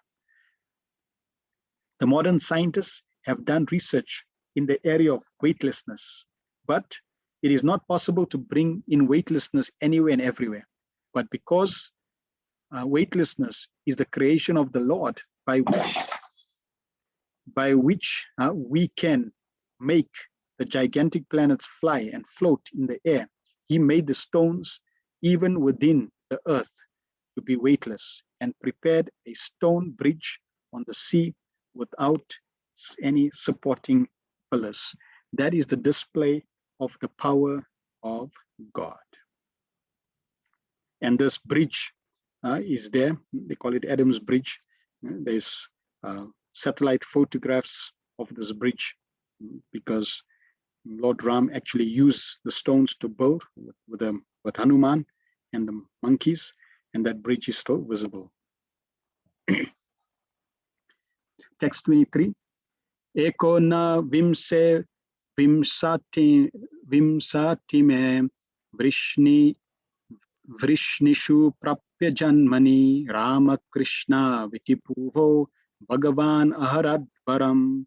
In the 19th and 20th incarnation, the Lord advented himself as Lord Balaram and Lord Krishna in the family of Vrishni, the Yadu dynasty, and by so doing, he removed the burden of the worlds. Purport.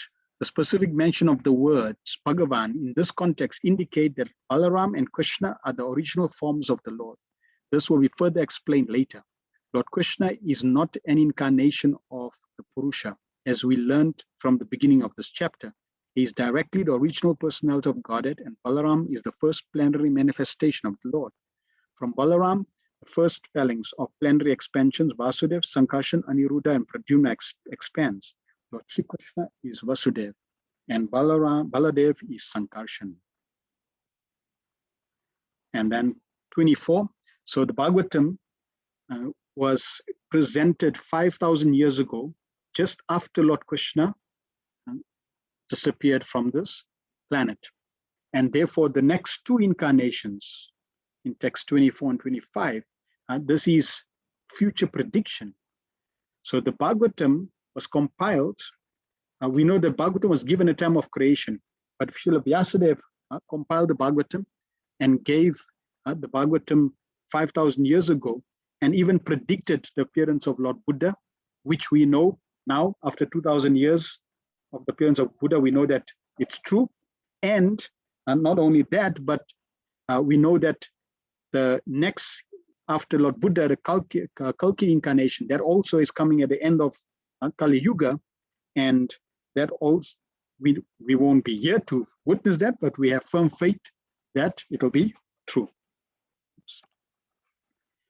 Tata kalo samprafrite samohayas suradvisham buddho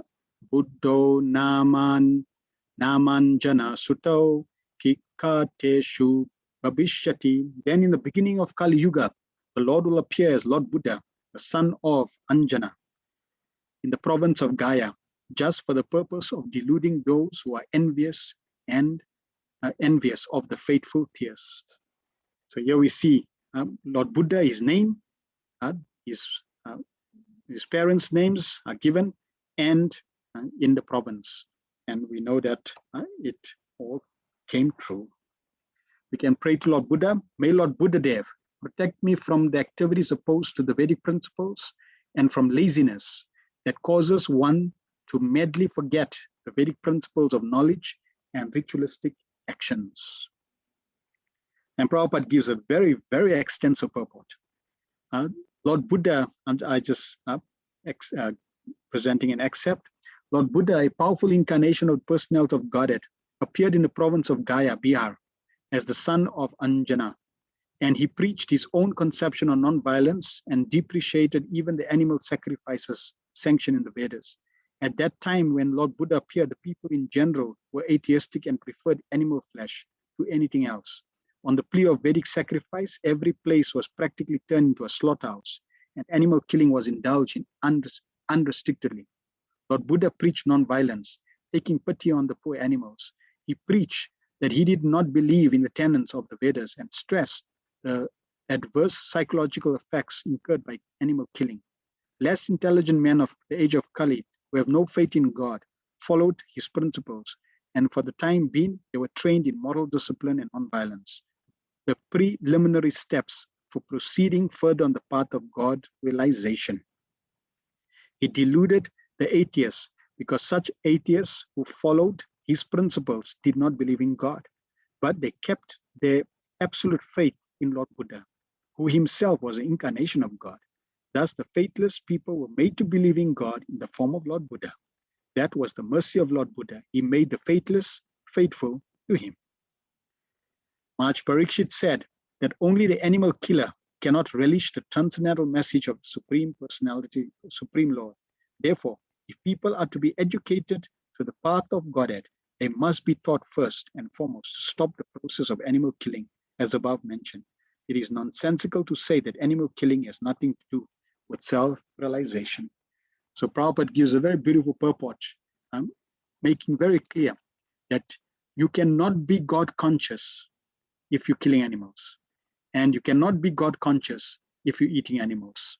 You have to give up eating animals for you to progress on the path of God realization. And Lord Buddha came at a time when people were exploiting the Vedas. He rejected the Vedas, even though he's Krishna himself, empowered personality, and he established the principles of non-violence, ahimsa, eightfold Buddhist principles. In that way, you could say, cheated people, yet connected people to God in a very interesting and amazing way. Text 25. Ataso yuga sandhyayam dasyu prayeshu rajaso janata Vishnu yasaso namna kalkir jagatpati. Thereafter, the conjunction of two yugas, the Lord of creation will take his birth as Kalki incarnation and become the son of Vishnu, Yasha. At this time, almost all the rulers of the earth will have degenerated into plunderers. So as we explained about in the middle of Kali Yuga, the occupation will be stealing. So practically everybody at the end of Kali Yuga will be plunderers. And incarnation of Kalki will come. And there's Kalki Puran describing practically like the whole life story of this amazing incarnation that will come at the end of Kali Yuga. We can pray, may Kalki Dev, the Supreme Personality of Godhead, who appeared as an incarnation to protect religious principles, protect me from the dirt of the age of Kali. Very wonderful prayer. Here is another foretelling of the advent of Lord Kalki, the incarnation of Godhead. He is to appear at the conjunction of the two yugas, namely at the end of Kali Yuga and the beginning of Satya Yuga. The cycle of the four yugas, namely Satya, Tetra, Dwapara, and Kali, rotates like the calendar months. The present Kali Yuga lasts 432,000 years, out of which we have passed only 5,000 years after the battle of Kurukshetra and the end of the regime of King Parikshit. So there are 427,000 years balance yet to be finished. Therefore, at the end of this period, the incarnation of Kalki will take place as foretold in Srimad Bhagavatam. The name of his father, Vishnu Yasha, a learned Brahmana, and the village, Sambala, are also mentioned. As above mentioned, all these foretellings will prove to be factual in chronological order. That is the authority of Srimad Bhagavatam. So very, very wonderful. We still got another 427,000 years ago, 427,000 years still to go. So don't worry if people say the end of the world is 2021, the end of the world is 2022, end of the world is 2023. Don't worry. They're going to keep doing that until 427,000 years. Because the Bhagavatam is coming directly from Krishna and fully authoritative. Text 26. Avatara ya sankheya harer sattva nider dvija yatha dvidashina ko kulya sarayasyu sahasrasham. The Brahmana, the incarnation of the Lord, are innumerable, like rivulets flowing from inexhaustible sources of water. So the list that we have been presented with is not complete. Prabhupada writes, the list of incarnations of the personality of Godhead given here is not complete. It is only a partial view of all incarnations. There are many others, such as Sri Hayagriva, Hari, Hamsa, Prishnigarbha, Vibhu, Satyasena, Vaikuntha, Sarvabhauma, Vivakshena, Dharmashetu, Sudama, Yogeshwar, Brihad Bhanu, and others of bygone ages. Sri Prahlad Maharaj said in his prayer, my Lord, you manifest as many incarnations as there are species of lives, namely the aquatics, the vegetables, the reptiles, the birds, the beasts, the men, demigods, etc., just for the maintenance of the faithful and the annihilation of the unfaithful. You advent yourself in this way in accordance with the necessity of the different yugas. In the Kali Yuga, you have incarnated garbed as a devotee. The incarnation of the Lord in Kali Yuga is Lord Chaitanya Mahaprabhu. There are many others, there are many other places, both in the Bhagavatam and in other scriptures, in which the incarnation of the Lord as Sri Chaitanya Mahaprabhu is explicitly mentioned. In the Brahma Samhita also it is said indirectly that although there are many incarnations of the Lord, such as Rama, Nishinga, Vara, Matsya, Kurma, and many others, the Lord himself sometimes incarnates in person. Lord Krishna and Lord Sri Chaitanya Mahaprabhu are not therefore incarnations, but the original source of all incarnations. This will be clearly explained in the next sloka. So the Lord in his inexhaustible source for innumerable incarnations which are not, so the Lord is the inexhaustible source for innumerable incarnations which are not always mentioned. But such incarnations are distinguished by the specific extraordinary feats which are impossible to be performed by any living being. That is the general test to identify an incarnation of the Lord, directly and indirectly empowered. Some incarnations mentioned above are almost splendid portions.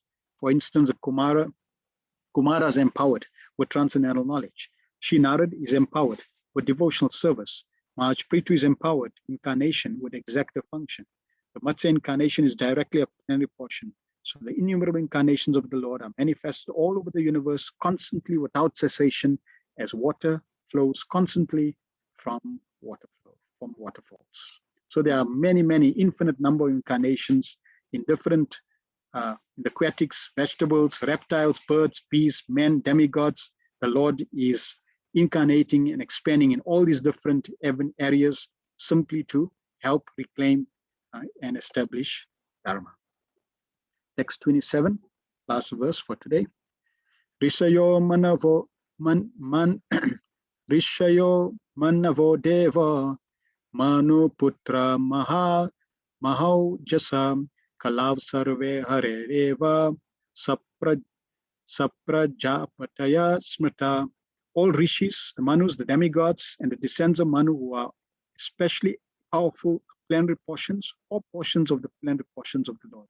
This also includes Prajapatis. And Prabhupada says those who are comparatively less powerful are called vibhuti, and those who are comparatively more powerful are called Avesh incarnation. So vibhutis in Bhagavad Gita, Krishna gives a whole list of vibhutis, like of the fish, I'm the shark, because the shark has a certain power, certain potency. Tigers, the Himalayan mountains, the river Ganges, like that. So these are vibhutis. And then Avesh, empowered incarnation, Shakti Avesh, like Narad Muni, Vyasadeva. These are Shakti Avesh. So there are infinite number like this. All right, so that concludes these verses, and we're going to just conclude with some questions. So you are most welcome to unmute if you want to unmute yourself, no problem, or you can type in the chat. So which incarnations, we had a list of 22, and which incarnations were not listed by Sudha Goswami in the verses that we covered? Lord Chaitanya. So Lord Chaitanya is one. So no, you'll see here Lord Chaitanya is on this picture. So Lord Chaitanya, yes, Lord Nityananda, Lord Chaitanya is one of the incarnations not mentioned. Yes. Prabhuji, Hayagriva, Lord Hayagriva. Yes, Hayagriva is not mentioned. Here's a Hayagriva incarnation. Here's Lord Chaitanya, Lord Nityananda. Very good. Nrsimhadev was mentioned.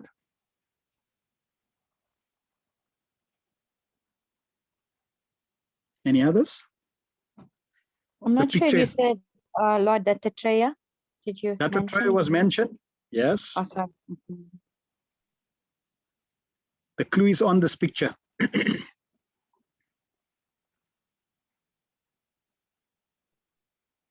Krishna Garba. Krishna Garba. Yes, Krishna Garba, correct. Any others? Look at the lower bottom right-hand corner to get some clues. Srila Prabhupada? Yes, Srila Prabhupada is also a Shaktivesh, empowered to preach, right? Also mentioned in scripture. So it's not just we saying it. Nope, it's also there in scripture. Many verses are there. Mahamantra. Yes, and the Mahamantra is also there. Kali Kala Namarupa Krishna Avatar. Krishna appeared in this age as the holy name. So somebody may say, oh, just see, this age is so degraded. Where's Krishna now? Where's the incarnation? Well, he appeared as the holy name. So if you take shelter of the holy name, you will be protected. Okay. Now there's an interesting aspect that I like to share. And Srila Bhaktivinoda Thakur and Srila Bhaktisiddhanta Maharaj were, you could say, the first two personalities that introduced this as a way to present or preach Krishna consciousness. They used these incarnations in relation to Darwin's theory. Now, we don't accept Darwin's theory, the evolution of species, but to introduce the Bhagavatam and to introduce Krishna consciousness and this concept of incarnations, they presented the sequence of the incarnations. You'll see the sequence of the incarnations in terms of the Lord appearing. They match with Darwin's theory of evolution in terms of species, which is very interesting, right? So there's like a one-to-one correspondence. Darwin talks about living, beings first started in water, which is Matsya Avatar. Then they slowly evolved on land, like the tortoise, and then boar, etc. So it's interesting, and just a small excerpt here in describing this. In the Vaishnava circles, Srila Bhaktivinoda Thakur, who appeared from 1838 and left 1914, the Bengali reformer and devotional exemplar of Gaudiya tradition, was the first to align avatars with evolution, as can be seen in his book, Sri Krishna Samhita, chapter 3, verses 1 to 11. Srila Bhaktivinoda Thakur's thoughts on the subject were elucidated by his son and successor, Srila Bhaktisiddhanta Saraswati Thakur, as follows.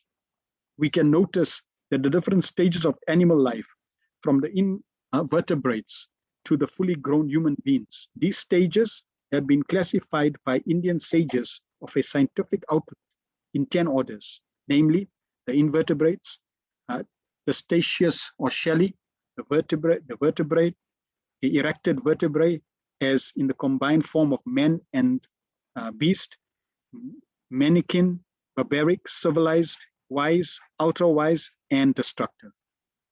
These are the historical stages of Jiva soul, according to the gradation of these stages as indication of evolution of the serving mood of the Jiva soul, they are manifested in 10 incarnations of God: Matsya, Kurma, Vara, Nrsimha, Vamana, Parshuram, Rama, Krishna, Buddha, Kalki, as worshipable deities with eternal transcendental names, forms, attributes, and sports. To be clear, the Vaishnavas do not accept evolutionary theory as it is commonly understood. They agree that initially the earth was covered with water, and that then gradually with the emergence of land, new species manifested themselves. But the species are not created at that time, even if the bodies gradually arise according to necessity. As Prabhupada says, the species already exists, and the living entity simply transfer himself from one womb to the next, just as man transfer himself from one apartment to another. Suppose a person comes from a lower class apartment to a first class apartment. That person is the same, but now according to his capacity for payment, according to his karma, he is able to occupy a higher class apartment. Evolution does not mean physical development, but development of consciousness. So it's a very interesting concept. And Srila Bhaktisiddhanta Maharaj and Srila Bhaktivinoda Thakur, they wanted to present Krishna consciousness during their times, and they took this concept of the avatars and linked it to evolution, so that at least the Westerners could start thinking, this is interesting, let me have a look. Where do I find more about this incarnation? The Bhagavatam. Then they start reading the Bhagavatam and they get purified. So very interesting way to present and to bring in the philosophy of Krishna consciousness. Very expert, very strategic, but very clear. We don't accept the Darwin's theory of evolution. It's evolution of consciousness and not species. And the species, 8,400,000 species, they all exist. When we go to the third canto, Sarga, we're going to be hearing they're already there, and they're in Brahma's wardrobe. You will just get that wardrobe when it's an appropriate time for you.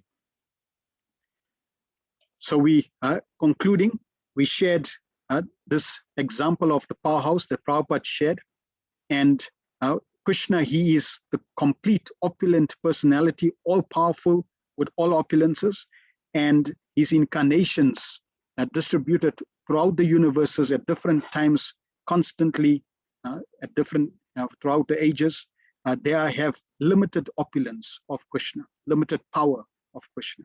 So in regard to limited opulences of Krishna, we're going to now quiz you. Okay? And you can again type, or you can unmute yourself, no problem. And you can share with us, who are the pictures? And let's go from left to right. Who are these personalities? We know Krishna is in the center, who's completely all opulent. And through his incarnations, we have the personalities that appear. So tell us who. And these both personalities, right, they represent which opulence of Krishna. So both this personality and this personality represent, each personality we're going to share, they fall in a group, which Srila Prabhupada will reveal to us. And I'm going to now go through it, and then we'll test you again next week. Okay, so who is this first personality? Parshuram. Right, Parshuram, very good. And this personality, we should all know? Krishna. No, specifically, this is Krishna in the center. This personality on the far right? Lord Nrsimha. Right, Lord Nrsimhadev. So which opulence does Parshuram and Lord Nrsimhadev represent of Krishna?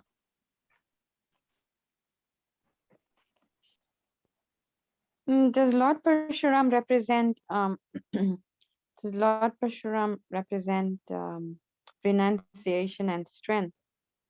Renunciation, strength. So remember, take them together, right? They fall in the group. They're falling into a group. So both would not be then individual. strength. Both. Okay, strength. Any others? Chastisement, strength, and all power. Okay, so let's see what Prabhupada says. Lord Parshuram and Lord Nrsimha display the unusual opulence by killing the disobedient. So this opulence of Krishna to chastise the disobedience, as Shaman Prabhu says, chastisement, to chastise the disobedient is coming from, we can see this quality displayed in these two personalities. Okay.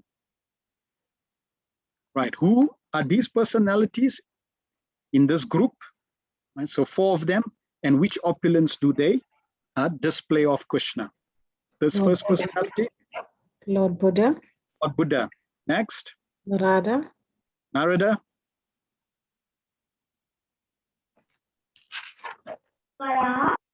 Varadev. Very good. Okay, 3 actually. Sorry. Right. So these 3 personalities, which opulence do these 3 personalities represent of Krishna, coming from the powers of Krishna?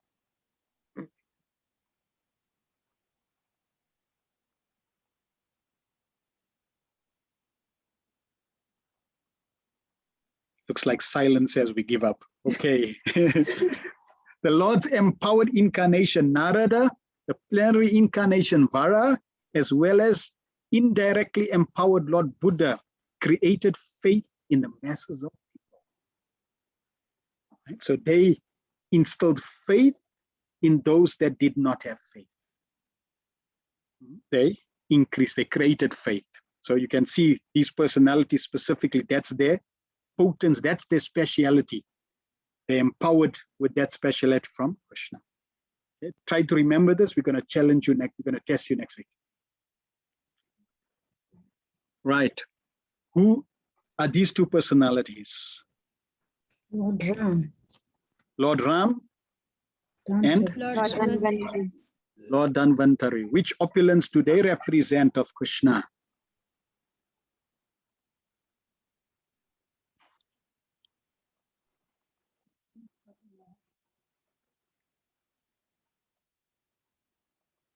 Okay, knowledge. The incarnation of Lord Ram and Dhanvantari displayed his fame. So the opulence of fame, that is specifically in these categories of personalities. Lord Ram is extremely famous, and Dhanvantari fame. So they represented that opulence of Krishna. Right. Who are these personalities? So 3 also again. This personality. Lord Balaram. Next. Vamanadev and Mohini Murti. Very good. And which opulence do they represent of Krishna?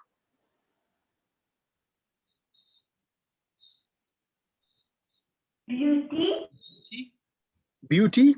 Very good. Balaram, Mohini, and Vamana exhibited his beauty. So Krishna empowered these personalities specifically with the opulence of his beauty. Okay, who are these persons? So we have 4 personalities. First one.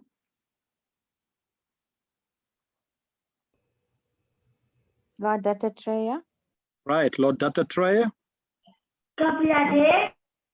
Matsya. So let's go in sequence. Matsya, then 4 Kumaras. the 4 Kumaras, and as our youngster said, Kapiladev. Okay, which opulence of Krishna do these 4 personalities display of Krishna? Knowledge. Knowledge. Very good. Dattatreya, Matsya, Kurma, and Kapila exhibit his transcendental knowledge. Okay, we have just one group personality, Narayan. Oh, I gave you the answer. Right, so Narayan, and which opulence do they present of Krishna? Renunciation. Renunciation. Narayan exhibited his renunciation. Very good. And concluding, so all the different incarnations of the Lord indirectly or directly manifested different features, but Lord Krishna, the primal Lord, exhibited complete features of Godhead. Thus it is confirmed that he is the source of all other incarnations. That brings us to the end of today's wonderful session covering the 22 incarnations. Next week, we're going to hear cover verses 28 and 29, very, very important verses, where Shri Krishna is the fountainhead of all incarnations. 28 is the Paribhasa Sutra, the most important pivotal verse from which the whole Bhagavatam should be understood and expands. Very important verse we're going to cover next week. Thank you very much for your attention. Srila Prabhupada ki jai, Srimad Bhagavatam ki jai. Nitai Gaur Pramanande. Do you have any questions or comments? Mother Kalpana says, Prabhu, please clarify all gods' incarnation took birth in India. So, Bharatvarsh is not India. Okay, Bharatvarsh is not India. Bharatvarsh was the whole planet. And Krishna appeared in Bharatvarsh, which was one planet. And now India obviously is, or Bharatvarsh shrinked to India, and even practically not, that's not even now Bharatvarsh. Srila Prabhupada is introducing Bharatvarsh again all over India, all over the planet. So yes, we may say, well, Krishna only appeared in Vrindavan, Mayapur, etc. His holy dhams are eternally positioned like that. So it's not like he only appears in one part of the world. No, Krishna appears in all parts. We may not just be aware of the different incarnations that appear. Just like it was described, Krishna appears as vegetables. We have absolutely no information, right? Not that because he doesn't appear, he appears in all the different vegetables, but it's just that we would, the Bhagavatam that is presented to us will resonate more with us, and therefore these are the incarnations that resonate with us. Shamananda Prabhu says, we see Srila Prabhupada use English language. Oh, yeah, okay. We see that Srila Prabhupada use of English language very scholarly, just a few texts. There were some interesting words. Yes, even I find it difficult to pronounce. Tebekano, pivot, deprecated, fabricated, really wonderful. And in fact, and it's interesting, bifurcated. Srila Prabhupada even coined his own terms, which you won't find in a dictionary, like phantasmagoria or cent percent. Prabhupada coined this term. We need to become cent percent Krishna conscious. Go in a dictionary, you won't find cent percent. So very interesting. Yeah, Prabhupada was amazing. Very, very special. And that's why Srila Bhaktisinoda Maharaj noted this. You speak in English language, spread Krishna consciousness in English language. And that's another wonderful aspect is you had to study Sanskrit to study Bhagavatam. Sanskrit takes 14 years.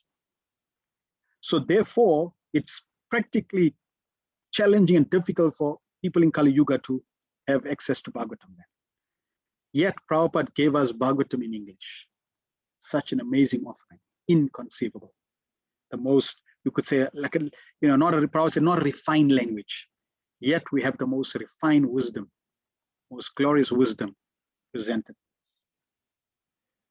Madhatma Darshan says, since there are still 427,000 years left for Kali Yuga, does it mean that though Kali Yuga is already so degraded, this is nothing as compared to what it will be towards the end? Yes, unfortunately, very true.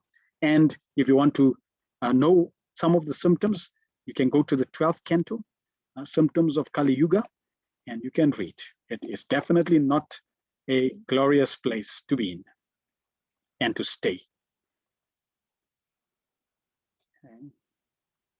Thank you, Shyam Prabhu, for your feedback. And Giridhar Prabhu says, thank you, Prabhu, wonderful Saturday classes. We love them, and the slides are beautiful. Thank you very much. All ability comes from Krishna. So thank Krishna for giving me this ability to put some of this together. Rasaraj Prabhu, Atma Darsh, Priya Darshan, thank you very much for your feedback. Instead of, my instead of praying for different incarnations, for different types of protections, can we pray only to Lord Krishna for protection? Very interesting question. And I will share what Pankaj Jangri Prabhu mentioned, because they asked him one time, why are you worshipping Lord Nrsimhadev? And he said that, Lord Krishna, in Mayapur, Radha Madhava is there with us, the Sakhis. So Radha Madhava with us, the Sakhis, he's engaged in amorous pastimes with them. So he doesn't want to be disturbed. If you want protection, he manifested himself as Lord Nrsimhadev. So you go to Lord Nrsimhadev and you pray to Lord Nrsimhadev for protection. And what's interesting is these specific incarnations and the prayers connected to them, they love that. They specifically strive for devotees to ask them for those specific prayers. So when you go to Lord Nrsimhadev and say, my Lord, please protect me, Lord Nrsimhadev is in ecstasy. He enjoys that. He loves to serve the devotees, his devotees in that way. So therefore we go to Lord Nrsimhadev so we don't disturb Krishna. And Lord Nrsimhadev is none other than the Supreme Lord Krishna. So therefore praying to this incarnation separately, or praying to the incarnation, is not really a separate prayer than to praying to Krishna.